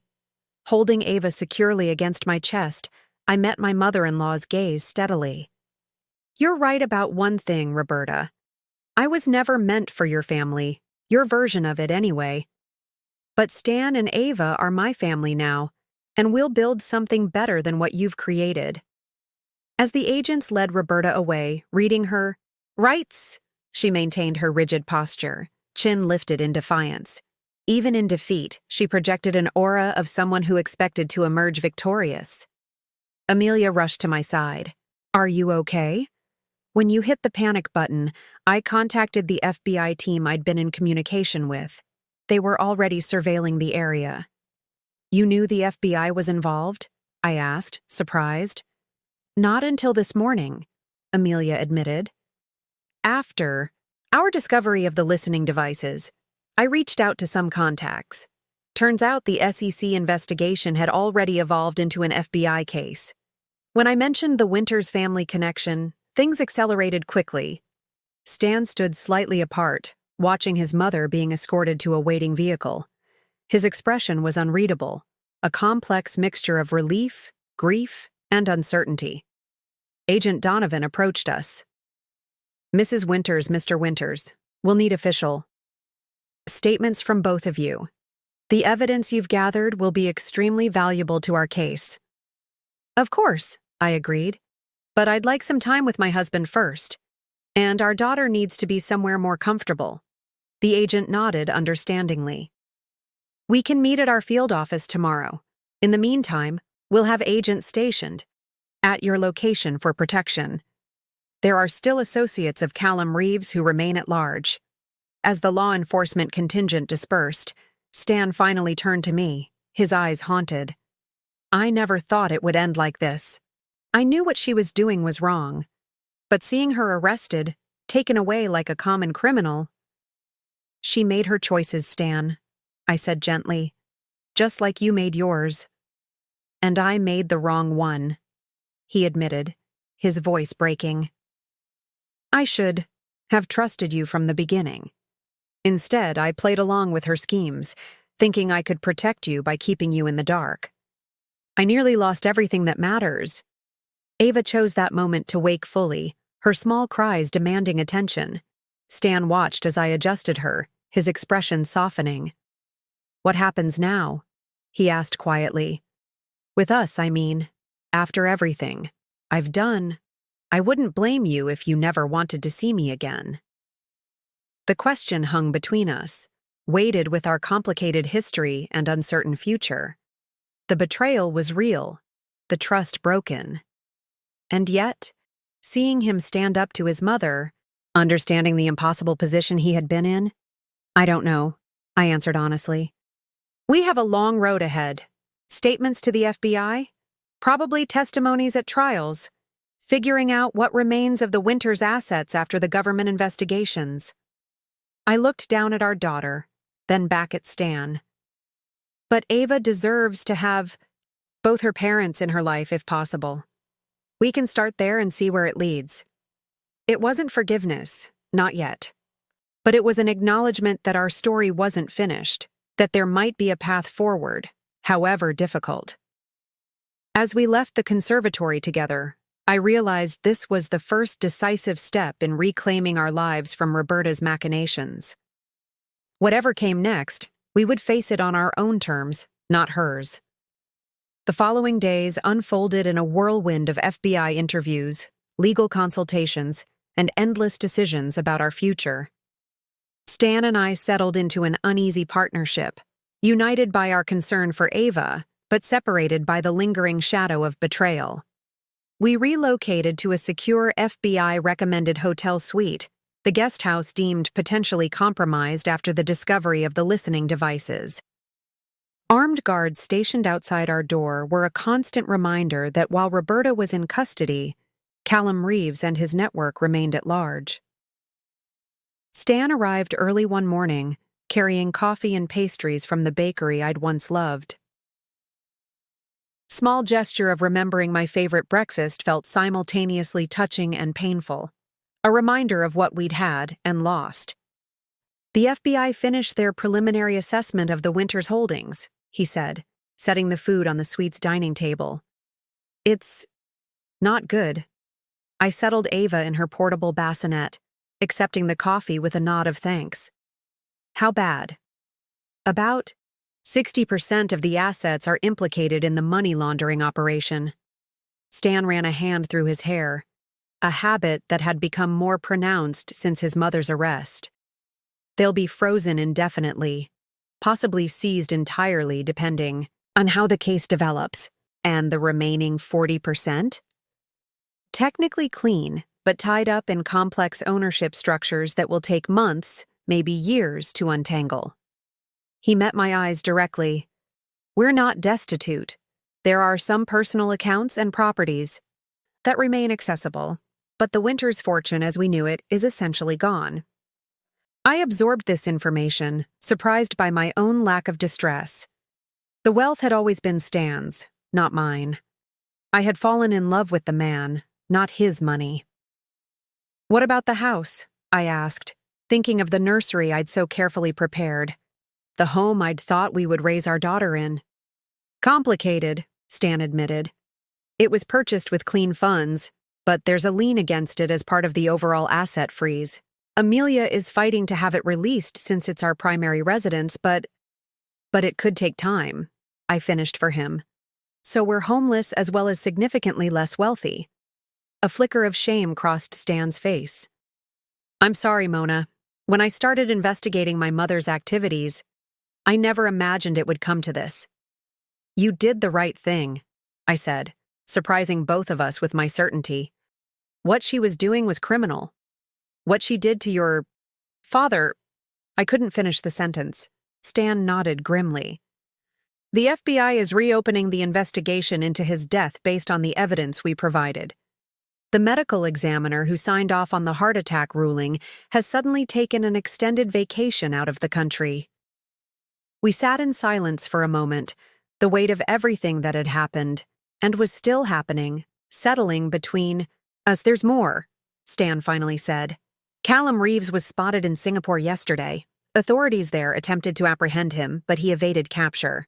His assets are being frozen worldwide, but he likely has reserves in places beyond judicial reach. Is he still a threat to us? I asked, glancing instinctively at Ava. The FBI believes so. He lost hundreds of millions because of our evidence. People like Callum don't forgive that kind of damage. Stan's expression hardened. That's why I've been discussing witness protection options with Agent Donovan. The words hit me like a physical blow. Witness protection? You mean new identities? Relocating? Cutting all ties? It might be necessary, at least until Callum is apprehended and the trial is complete. Could be months. Could be years. I looked around the hotel suite that had become our temporary home, thinking of Crystal, of my career, of all the connections that made up my life. The prospect of leaving everything behind was overwhelming. "What about your mother?" I asked. "Has she said anything about Callum's whereabouts?" Stan's expression darkened. "She's not cooperating. Her attorneys have advised complete silence. She's facing serious charges, money laundering, tax evasion, potentially conspiracy in my father's death if the new investigation yields evidence. She's looking at decades in prison." Despite everything Roberta had done, I felt a flicker of pity for Stan. Whatever her crimes, she was still his mother, the woman who had raised him. "I'm sorry," I said softly. "I know this can't be easy for you." He smiled sadly. "The strangest part is feeling relieved. All those years of trying to please her, of never measuring up. There's a certain freedom in having it all collapse." Knock at the door interrupted us. Stan tensed immediately, moving protectively toward Ava while I checked the security monitor. It was Amelia, looking uncharacteristically disheveled. I opened the door, concern mounting at her grave expression. "What's happened?" "The media got hold of the story," she said without preamble, entering the suite and setting her laptop on the table. "It's everywhere." She opened the computer to display a news website with the headline, "Winter's Family Empire Crumbles. Matriarch Arrested in Massive Financial Fraud Scheme." Below were pictures of Roberta being escorted by FBI agents, an archive photo of Stan and me at a charity gala, and most disturbingly, a grainy photo of me leaving the hotel yesterday with Ava, clearly taken with a long-range lens despite the security precautions. "How did they get this?" I asked, pointing to the photo of Ava and me. "That's what concerns me," Amelia said grimly. "Someone leaked information about your location. We need to move you immediately." Stan read further down the article, his face paling. "They're painting my mother as the mastermind and me as either complicit or incompetent for not knowing what was happening in my own family business." "The public narrative is the least of our concerns right now," Amelia said. "If the press found you, Callum's people can too. Agent Donovan is arranging a new safe house, completely off the grid this time." If summoned by her words, my phone buzzed with a text from an unknown number. The message sent ice through my veins. "She's beautiful, just like her mother. Would be a shame if anything happened to either of you. Winter's family cost me everything. Time to return the favor." I wordlessly showed the phone to Stan and Amelia. Stan's face drained of color. "Pack only." "Essentials," Amelia said immediately, already dialing Agent Donovan. "We're leaving in 5 minutes." As we hastily gathered our belongings, Stan approached me, his expression tormented.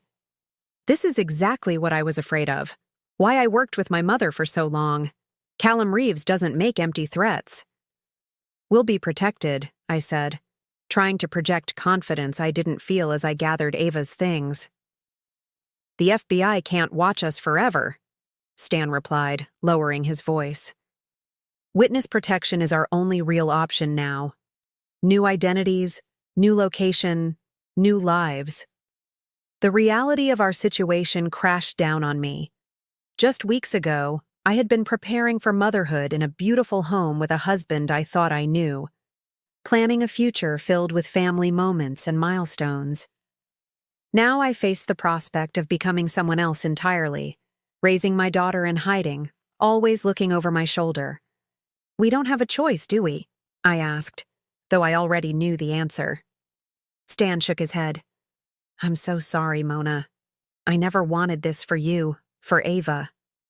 As I secured Ava in her carrier, her tiny face peaceful in sleep, unaware of the chaos surrounding her very existence, I made a silent vow. Whatever came next, witness protection, trials, rebuilding our lives from scratch. I would ensure my daughter grew up safe, loved, and free from the toxic legacy of secrets and manipulation that had defined the Winters family for generations. The price of truth had been higher than I could have imagined. But watching Stan check the hallway before ushering us toward the service elevator, I knew that despite everything, we had made the only choice we could live with. Our old lives were over. What remained to be seen was what we could build from, the ashes. The safe house was a rustic cabin on the outskirts of a national forest, 3 hours from the city and completely off the grid. No internet, no landline, just a secure satellite phone for emergency communication with Agent Donovan. 2 FBI agents occupied a smaller cabin nearby, close enough to respond to trouble but far enough to give us privacy. Ava seemed to sense the tension, fussing more than usual as I paced the cabin's main room, trying to soothe her. The past week had been a blur of movement, from hotel to temporary safe house to another hotel, and finally to this isolated cabin, never staying in one place long enough for Callum's network to track us. "She might be picking up on our stress," Stan observed, watching us from the doorway where he'd been bringing in supplies. The FBI had stocked the cabin with essentials, but Stan had insisted on making a supply run with an agent to get specific items he knew I preferred. My favorite tea, the only baby formula that didn't give Ava gas, the lavender lotion I used on her after bath time. These small considerations both touched and confused me. They were reminders of the attentive husband I'd thought I knew, the man who had paid attention to my preferences and habits. How could that same man have participated in his mother's scheme, even if his intentions were complex? "When does Agent Donovan arrive?" I asked, changing the subject. "Around noon." Stan checked his watch. "Another hour or so. He's bringing the final witness protection paperwork. If we sign, we leave tomorrow morning." The reality of that decision hung heavy between us. Sign the papers, and Mona and Stan Winters would effectively cease to exist. We would become different people with fabricated backgrounds, living in an undisclosed location far from everyone and everything we knew. "This doesn't feel real," I admitted, gazing down at Ava, who had finally settled against my chest. "A month ago, I was decorating the nursery, planning her future. Now, I don't even know what name she'll grow up with." Stan approached cautiously, as if afraid I might reject his presence. When I didn't move away, he gently touched Ava's cheek with his finger. "I know this isn't what you signed up for when you married me." "No," I agreed. "It isn't." A heavy silence fell between us, filled with unspoken questions about our future. Were we staying together out of necessity? For Ava's sake? Because we still had feelings for each other despite everything? I wasn't sure I knew the answer myself. "I need some air," I said finally. "Can you take her for a while?" Stan nodded, carefully accepting Ava into his arms with practiced ease. Whatever else had happened between us, his love for our daughter was genuine and unwavering. Outside, the autumn air was crisp and clean, the forest around the cabin alive with natural sounds so different from the city. I walked to the edge of the small clearing, staying within sight of the cabin as Agent Donovan had instructed. The isolation was both comforting and unnerving, safe from immediate threats but far from help if something went wrong. My phone had been confiscated days ago, replaced with a basic burner for emergencies only. No social media, no contact with Crystal or anyone from my previous life. I had managed one brief supervised call to tell her I was safe, but couldn't provide details. The fear in her voice had been palpable, and the forced vagueness of my responses had left us both unsatisfied. The sound of an approaching vehicle interrupted my thoughts. Checking my watch, I frowned. Agent Donovan wasn't due for another 40 minutes. I moved quickly back toward the cabin, heart racing. A black SUV with tinted windows came into view, moving slowly up the unmarked dirt road. Not the government issue sedan Donovan usually drove. I burst through the cabin door. Someone's coming. Not Donovan. Stan reacted immediately, placing Ava in her portable bassinet and reaching for the satellite phone. Get in the bedroom. Lock the door. What about you? I'll handle this. The agents should have seen the vehicle approaching. They'll be here any minute. Something in his tone made me hesitate. Stan, what aren't you telling me? He met my eyes, a complex mixture of emotions crossing his face. Just get Ava to safety. Please. Against my better judgment, I scooped up Ava and retreated to the bedroom, locking the door as instructed. Through the window, I could see the SUV stopping in front of the cabin.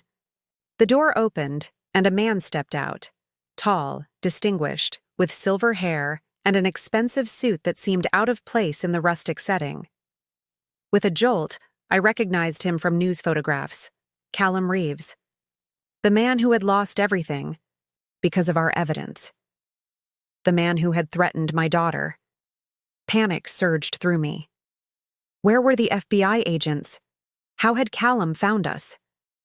I reached for the burner phone in my pocket, ready to call for help, when I heard the cabin's front door open.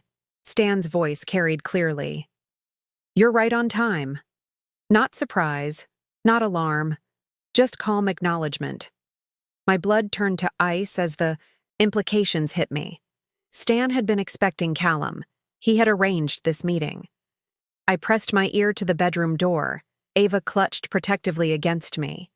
Is she here? Callum's voice, smooth and cultured with a hint of a British accent. Safe. In the bedroom with the baby, Stan replied. But we don't have much time. The FBI agent will be here in less than an hour. Then let's make this quick. Do you have what I asked for? I heard movement, the sound of papers being unfolded. Account numbers, access codes, everything you need to unfreeze the Singapore holdings, Stan said. It's all there. About 40. Millions still untouched by the authorities. And in exchange, you leave us alone.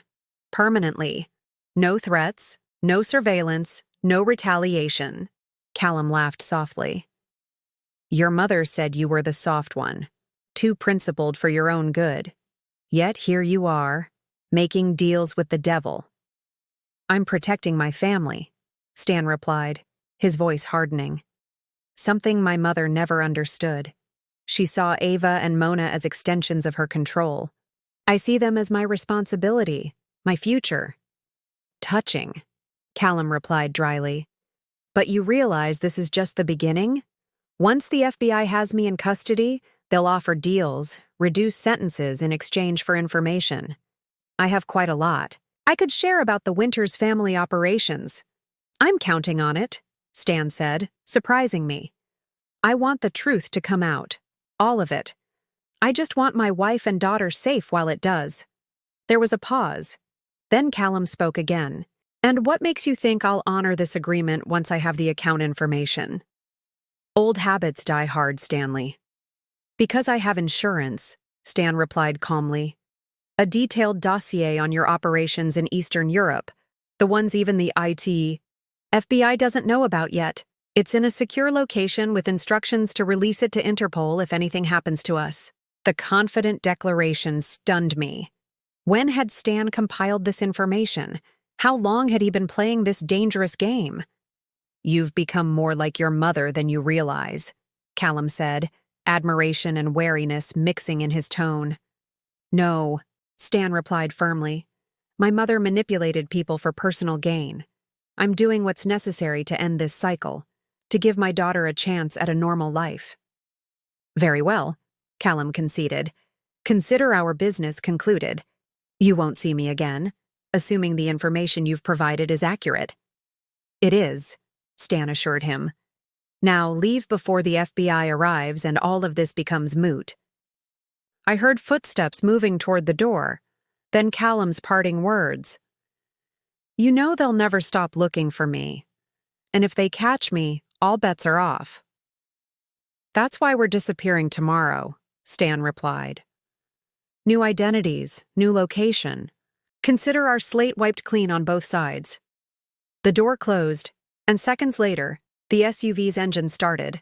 I remained frozen in place, my mind reeling from what I'd just overheard. Stan had made a deal with Callum behind my back, behind the FBI's back. He had provided information to help a criminal escape justice in exchange for our safety. The bedroom door handle jiggled.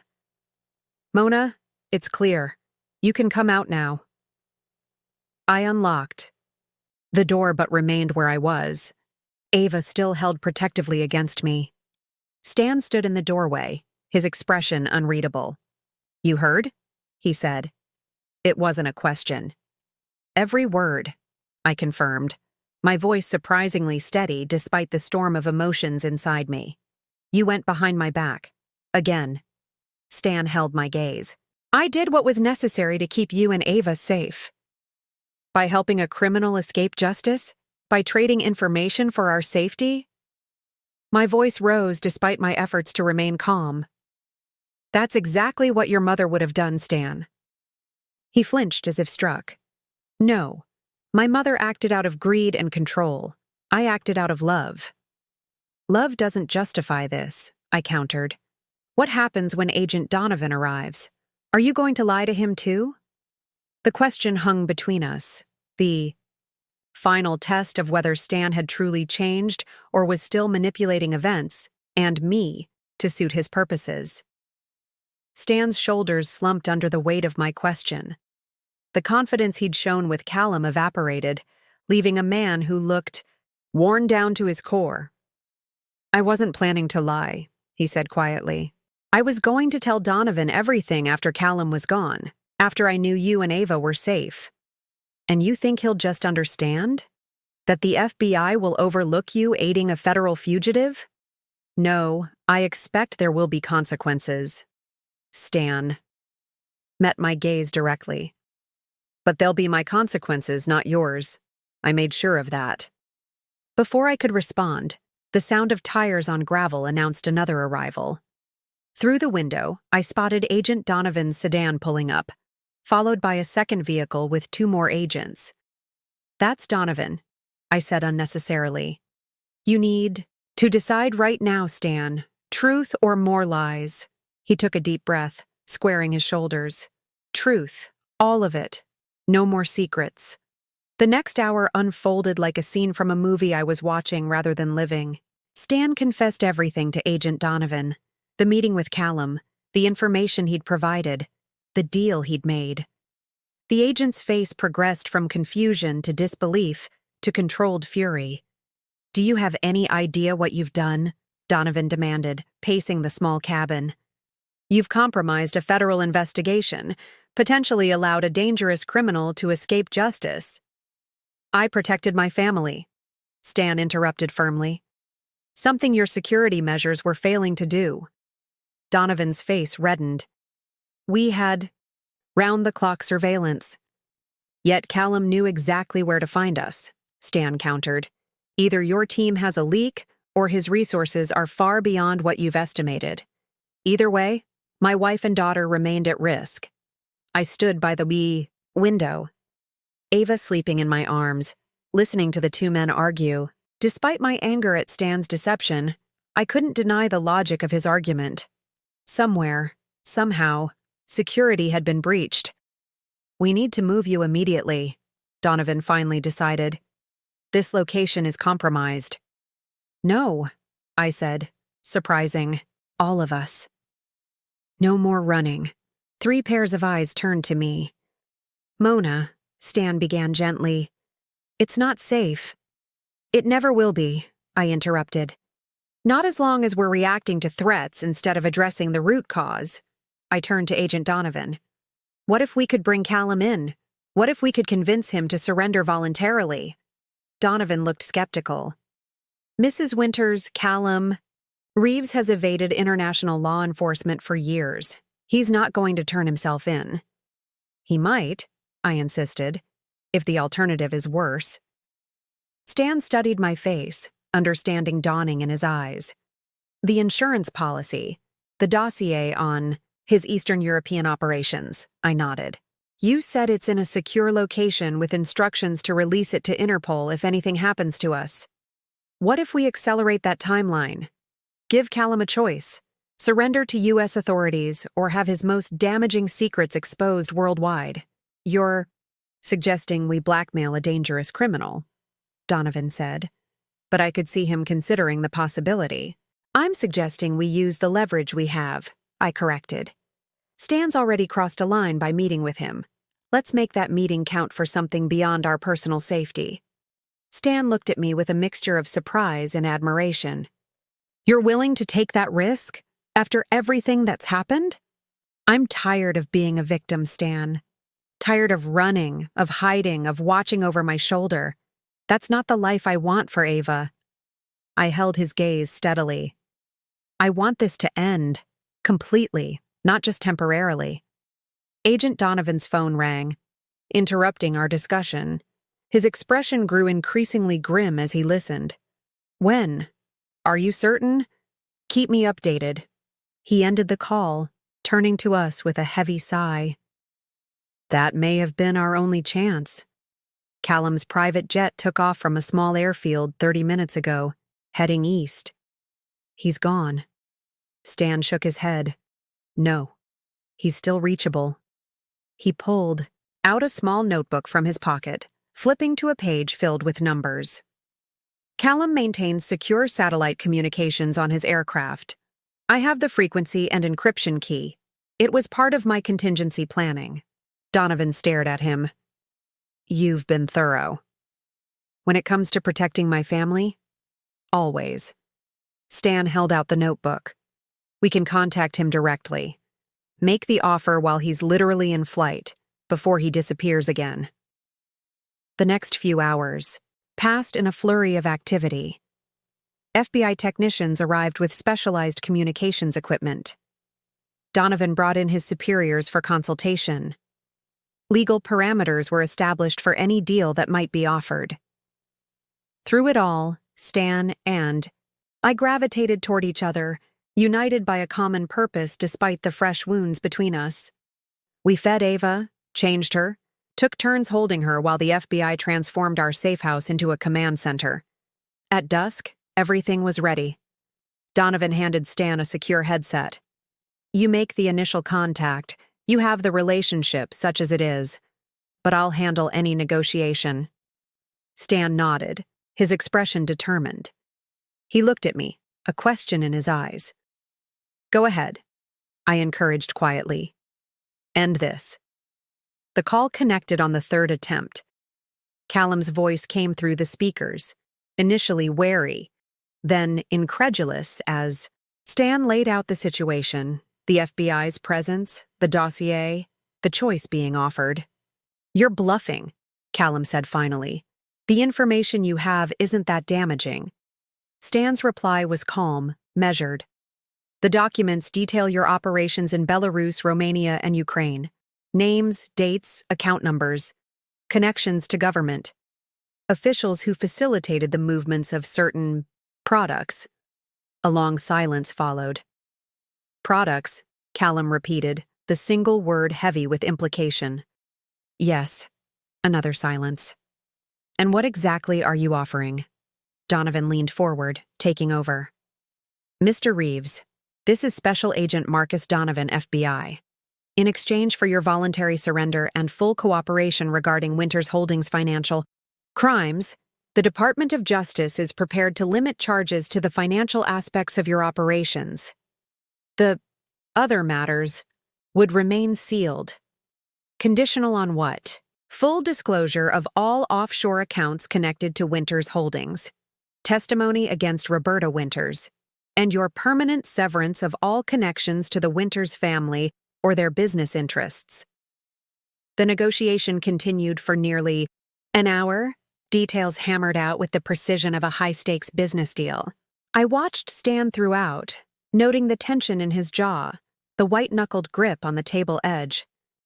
Finally, Callum spoke the words that changed everything. Have a reception team at Geneva International Airport in 9 hours. I'll surrender. There. The cabin erupted in controlled activity after the call ended. Donovan coordinated with international counterparts. Additional agents arrived to manage logistics. In the midst of the commotion, Stan and I found ourselves alone on the cabin's small porch, Ava asleep in her bassinet between us. "It's really ending," I said softly, watching the sunset paint the sky in brilliant orange and pink. "After everything, it's actually ending." Stan didn't immediately respond. When I turned to look at him, I was startled to see tears tracking silently down his face. "Stan?" "I've spent so long living in fear," he said, his voice rough with emotion. "Fear of my mother, fear of Callum, fear of losing you and Ava.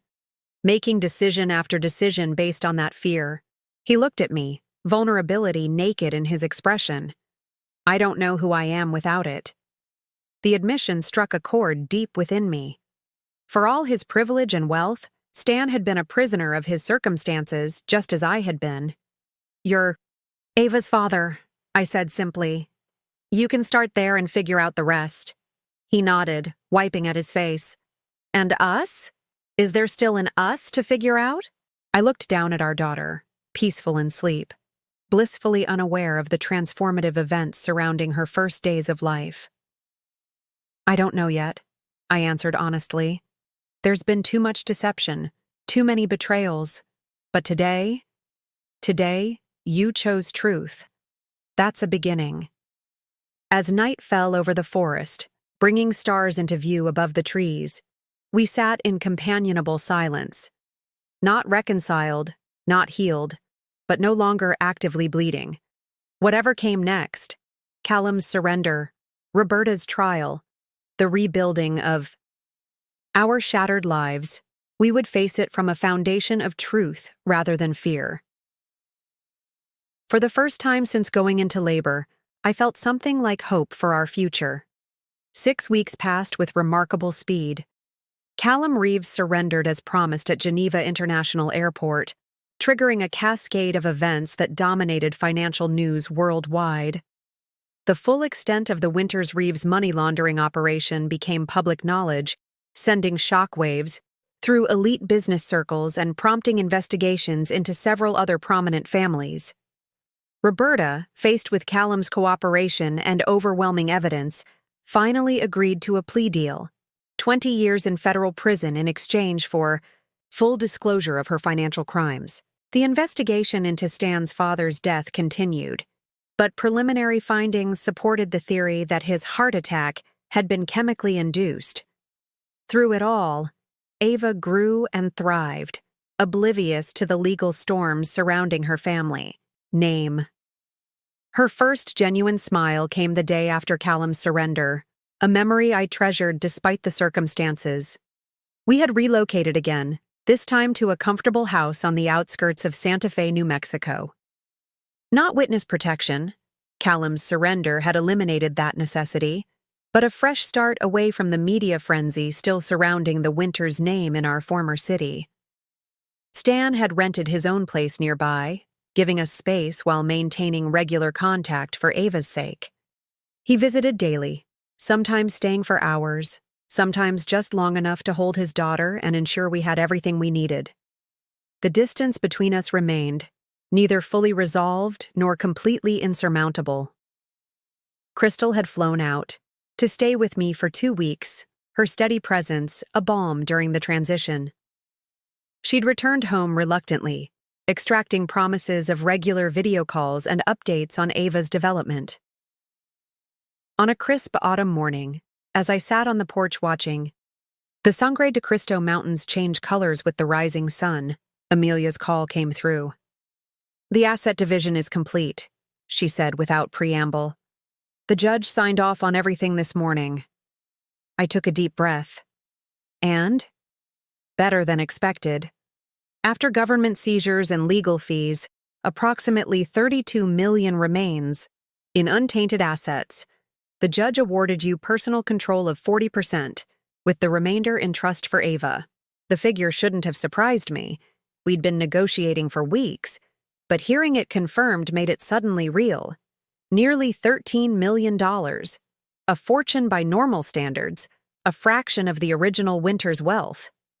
"What about Stan?" I asked. He receives a similar division of what remained of his personal holdings, about 20 million total. The house you shared has been released from the lien and awarded jointly to both of you, to sell or maintain as you decide. I thought about the nursery I'd so lovingly prepared, now sitting empty thousands of miles away. I don't think either of us wants to go back there. Understandable, Amelia said. There's one more thing. Roberta's personal attorney contacted us this morning. She's requesting a meeting with you. I nearly dropped the phone. With me? Not Stan? Specifically, you. No details provided on the purpose. My instinct was immediate refusal. What could Roberta possibly say that I would want to hear? Yet curiosity nagged at me. After everything that had happened, I found myself wanting closure. Some understanding of the woman who had orchestrated so much pain. I'll think about it, I said finally. Later, that afternoon when Stan arrived for his daily visit, I shared the news about the asset division. That's fair, he said simply, bouncing Ava gently in his arms. She had just started making consistent eye contact, and the way she studied her father's face with complete focus was mesmerizing. You deserve every penny and more, Amelia said. Roberta wants to meet with me, I added, watching his reaction carefully. Stan stilled, his expression darkening. Absolutely not. She's manipulative, dangerous. She's in federal custody, I reminded him. What could she possibly do to me now?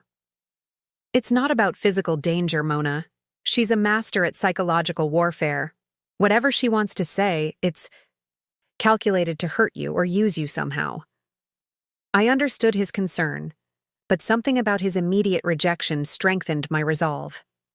I think I need to do this. For closure, if nothing else. Stan studied me for a long moment. If you're determined, at least let me come with you. She asked to see me alone. Of course she did, he muttered, shaking his head. Divide and conquer. Classic Roberta strategy. Despite his objections, arrangements were made. 3 days later, I found myself in a sterile visitation room at the Federal Detention Center where Roberta awaited trial. The woman who entered, escorted by a guard, barely resembled the imperious matriarch I remembered. Prison had stripped away Roberta's carefully maintained facade. Without her designer clothes and professional styling, she looked smaller, older, almost fragile. Only her eyes remained unchanged, sharp, calculating, missing nothing. Mona, she said, her voice still carrying that cultured tone I remembered. Thank you for coming. Curiosity got the better of me, I replied honestly. What could you possibly have to say that I would want to hear? Roberta smiled faintly. Direct as always. One of your better qualities, though I was loath to admit it. She settled into the chair across from me, folding her hands on the table. I wanted to see you because, despite everything, you are the mother of my only grandchild. If this is about seeing Ava, it's not, she interrupted. I harbor no illusions about my future relationship with my granddaughter. My actions have forfeited that privilege. Something that might have been regret flickered across her face before disappearing. This is about Stanley, I tensed. What about him? He's always been different from the rest of us. Softer, more principled. She said the word as if it were a mild character flaw rather than a virtue. Andrew, my husband, was the same way. Always questioning, always concerned with ethics, rather than outcomes. And that's why you had him killed? I couldn't help asking, the accusation slipping out before I could censor myself. Roberta didn't flinch. Andrew made choices that threatened everything the Winters family had built. I made choices to preserve it. No admission, no denial, just cold pragmatism. What does this have to do with Stan? Stanley loves you, she said simply. More than the family legacy, more than his own freedom. He proved that when he gave up everything to protect you and the child. That kind of love is unusual, valuable. I remained silent, unsure where she was heading with this strange conversation. I won't pretend to approve of his choices, Roberta continued. I find them bewildering, frankly, but I respect the clarity of his conviction. She leaned forward slightly. Don't punish him forever for the sins of his family, for my sins. The request, so unexpected, so incongruous coming from this woman, left me momentarily speechless. Why do you care? I finally asked. You've never approved of me, never wanted me in your family. Roberta's expression shifted, revealing a complexity I hadn't previously recognized.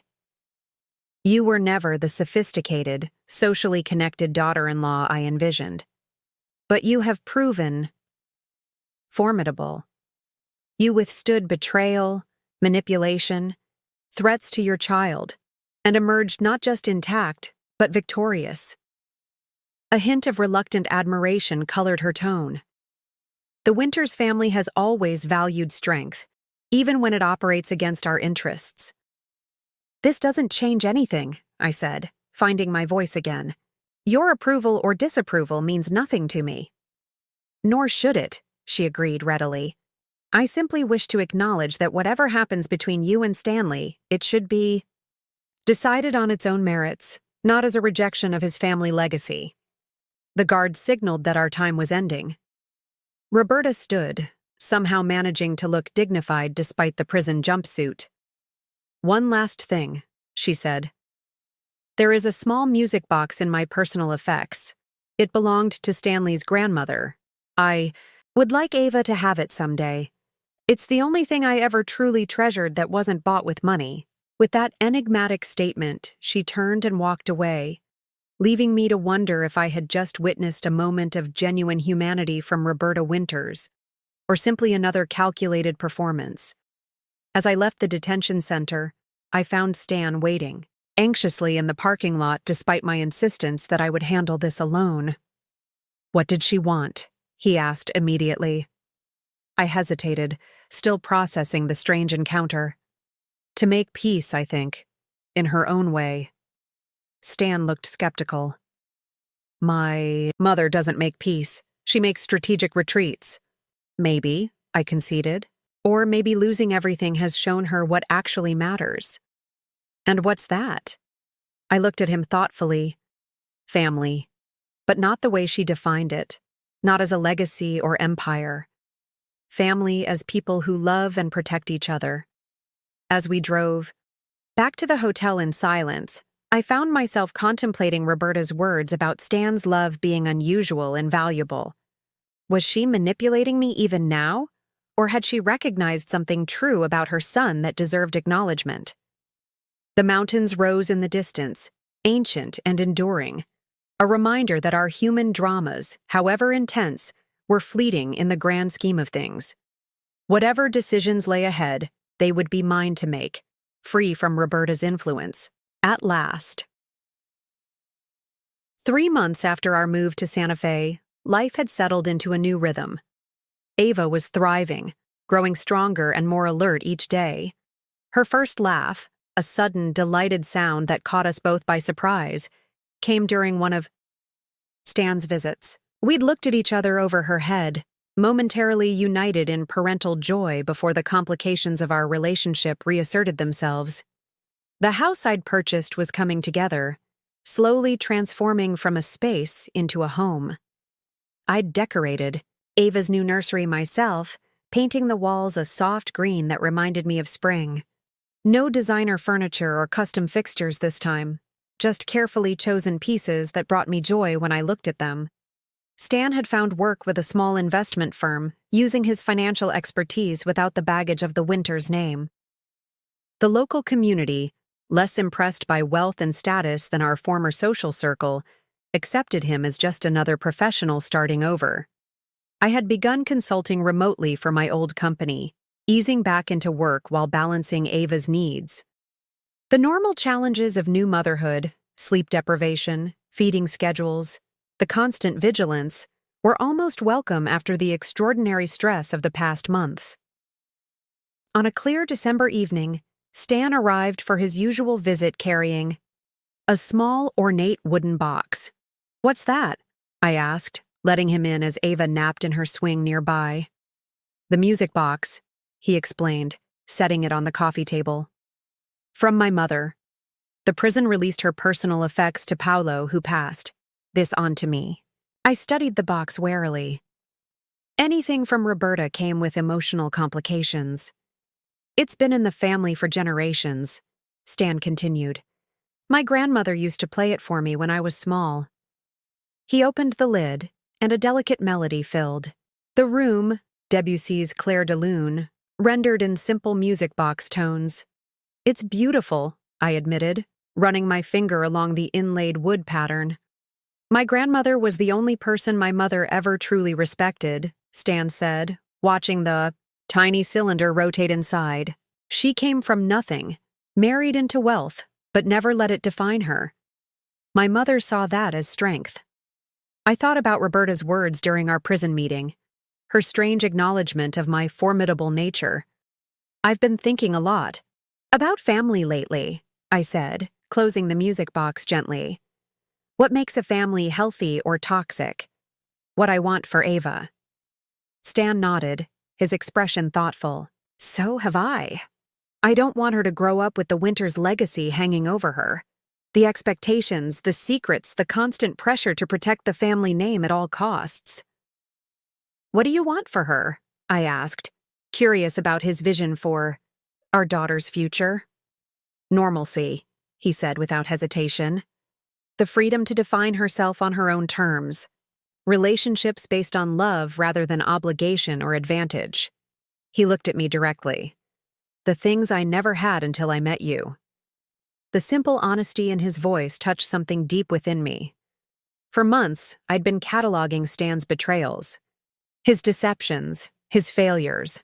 I hadn't given equal weight to his courage in breaking free from his mother's influence, his willingness to sacrifice everything to protect us, his consistent presence since Ava's birth, despite our strained relationship. "I've been unfair to you," I said quietly. Stan looked surprised. "How?" "I've been holding you to an impossible standard, expecting perfect honesty from someone who grew up in a family where deception was the norm, expecting immediate transformation, instead of recognizing the progress you've made. You had every right to expect honesty from your husband," Stan countered. "Yes," I agreed, "but I also have a responsibility to recognize growth when I see it. You're not the same man who signed those documents while I was in labor. You've changed." As if sensing the emotional shift in the room, Ava stirred in her swing, making the soft cooing sounds that usually preceded waking. Stan moved to her automatically, gently lifting her into his arms with practiced ease. Watching them together, Stan murmuring nonsense words that made Ava's eyes widen with interest, I felt something loosen in my chest. Not forgiveness exactly, but the beginning of acceptance. The recognition that healing, like grief, wasn't linear. "Would you like to stay for dinner?" I asked impulsively. Stan looked up, surprise and hope mingling in his expression. "I'd like that very much." It wasn't a grand reconciliation or a dramatic declaration of forgiveness. Just a small step toward a new equilibrium. One built on shared love for our daughter, mutual respect, and the possibility that in time, the wounds between us might heal, enough to build something new. 1 year after Ava's birth, we gathered in the backyard of our Santa Fe home to celebrate her first birthday. The setting was modest compared to what the Winters name might have commanded in our previous life. A simple cake, balloons tied to the porch railing, a handful of guests including Crystal, who had flown in for the occasion, and a few local friends we'd made. Stan arrived early to help set up, moving easily between the house and yard with the familiarity of someone who spent significant time there. In the past few months, our careful dinner invitations had evolved into family movie nights, weekend outings to the farmer's market, and the occasional shared meal that stretched late into the evening with conversation. We weren't back together. Not officially. Stan maintained his separate residence, though he stayed over more frequently when Ava was fussy or sick. But something had shifted between us. A gradual rebuilding of trust through small, consistent actions rather than grand gestures. As I arranged fruit on a platter, I caught sight of Stan through the kitchen window. He was hanging a banner that read, "Happy First Birthday, Ava," while our daughter watched from her blanket on the grass, clapping delightedly at his animated expressions. "You two seem better," Crystal observed, joining me at the counter.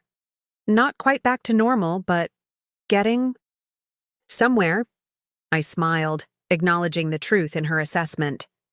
"We're figuring it out one day at a time. He's not the same person he was, and neither am I." "That's not necessarily a bad thing," Crystal pointed out. "Sometimes we need to break before we can rebuild stronger." The wisdom in her words struck me.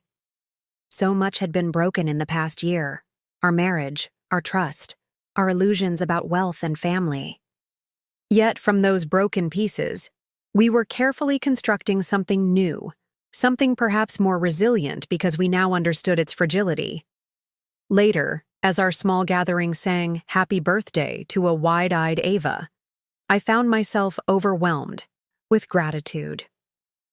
Not just for our daughter's health and happiness, but for the unexpected journey that had brought us here, to this simple celebration, surrounded by genuine connection rather than the artifice of the world we'd left behind. The Tao, Winter's fortune had been decimated, the family name tarnished by scandal. Roberta remained in prison, her empire dismantled. Yet standing in our modest backyard, watching Ava smash cake between her tiny fingers while Stan captured the moment on camera, I felt wealthier than I ever had in our mansion. After the guests had departed and Ava was bathed and settled into her crib, Stan and I found ourselves on the back porch, sharing a bottle of wine beneath the vast New Mexico sky. "I got a letter from my mother today," Stan said after a comfortable silence. "She's been transferred to a minimum security facility.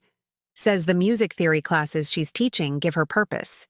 I raised an eyebrow, skeptical but willing to consider the possibility of change, however limited. "Do you believe her?" Stan shrugged. "I believe she's adapting. It's what she's always done." He swirled the wine in his glass thoughtfully. "She asked about Ava, about you." "What did you tell her?" "The truth. That we're finding our way. That Ava is amazing." He looked at me, his expression open. "That I'm grateful every day for this second chance, even though I didn't deserve it." "We all deserve second chances," I said softly. "It's what we do with them that matters." Stan reached across the space between our chairs, his hand extended in invitation. After a moment's hesitation, I placed my hand in his. "I was thinking," he began carefully, "that maybe I could look for a place closer to here, not moving in, just nearby, for Ava's sake." I interlaced our fingers, the familiar contours of his hand both strange and comforting. "Or you could stay here sometimes. In the guest room," I added quickly. "Also for Ava's sake." Hope flickered across his face, cautious but unmistakable. "I'd like that." As the stars emerged above us, I reflected on the extraordinary year behind us. The betrayal that began in a delivery room had set in motion events neither of us could have predicted. The collapse of an empire, the reveal of long-buried crimes, our escape to this new life far from everything familiar. Yet amid the chaos and pain, we had discovered essential truths. That wealth without integrity was poverty in disguise. That family meant protection and love, not control. That trust, once broken, could be rebuilt. Slowly, imperfectly, but genuinely. The journey wasn't over. We had years of healing ahead, complex emotions to navigate, a daughter to raise with awareness of both her heritage and the freedom to define herself beyond it. But sitting beneath the stars, hand in hand with the man, who had once betrayed me and then sacrificed everything to make it right, I felt something that had been missing for too long. Peace. It's been 2 years since that day in the delivery room when my entire world was turned upside down. 2 years since I discovered my mother-in-law changing my husband's will while I was bringing our daughter into the world. 2 years of rebuilding, rediscovering, and reclaiming my power. I'm sitting here in our garden in Santa Fe, watching Ava chase butterflies in the afternoon sun. Stan is grilling dinner on the patio, occasionally catching my eye with a smile that still holds traces of gratitude. We've come so far from those dark days, yet the journey continues to shape us. I wanted to share my story not because it's extraordinary, though the hidden cameras and FBI investigations certainly made it dramatic, but because beneath the sensational details lies a universal truth that many of you might recognize. Sometimes the people closest to us are the ones who can hurt us the most deeply. When I look back at the woman I was before all this happened, trusting, perhaps naive, defined largely by my marriage and impending motherhood, I barely recognize her. That woman believed security came from external sources: a wealthy husband, a prestigious family name, a beautiful home. What I've learned through fire is that true security can only come from within. To those of you watching who feel trapped, controlled, or manipulated by family dynamics that drain your power, I see you.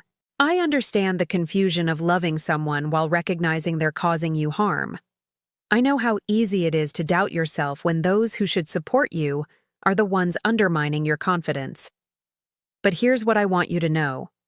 You are stronger than you realize. When my in-laws threw me out with nothing but the clothes on my back, I thought I'd lost everything. I hadn't. When Stan betrayed me during my most vulnerable moment, I thought our relationship was destroyed beyond repair. It wasn't. When Roberta threatened my daughter's future, I thought I would never feel safe again.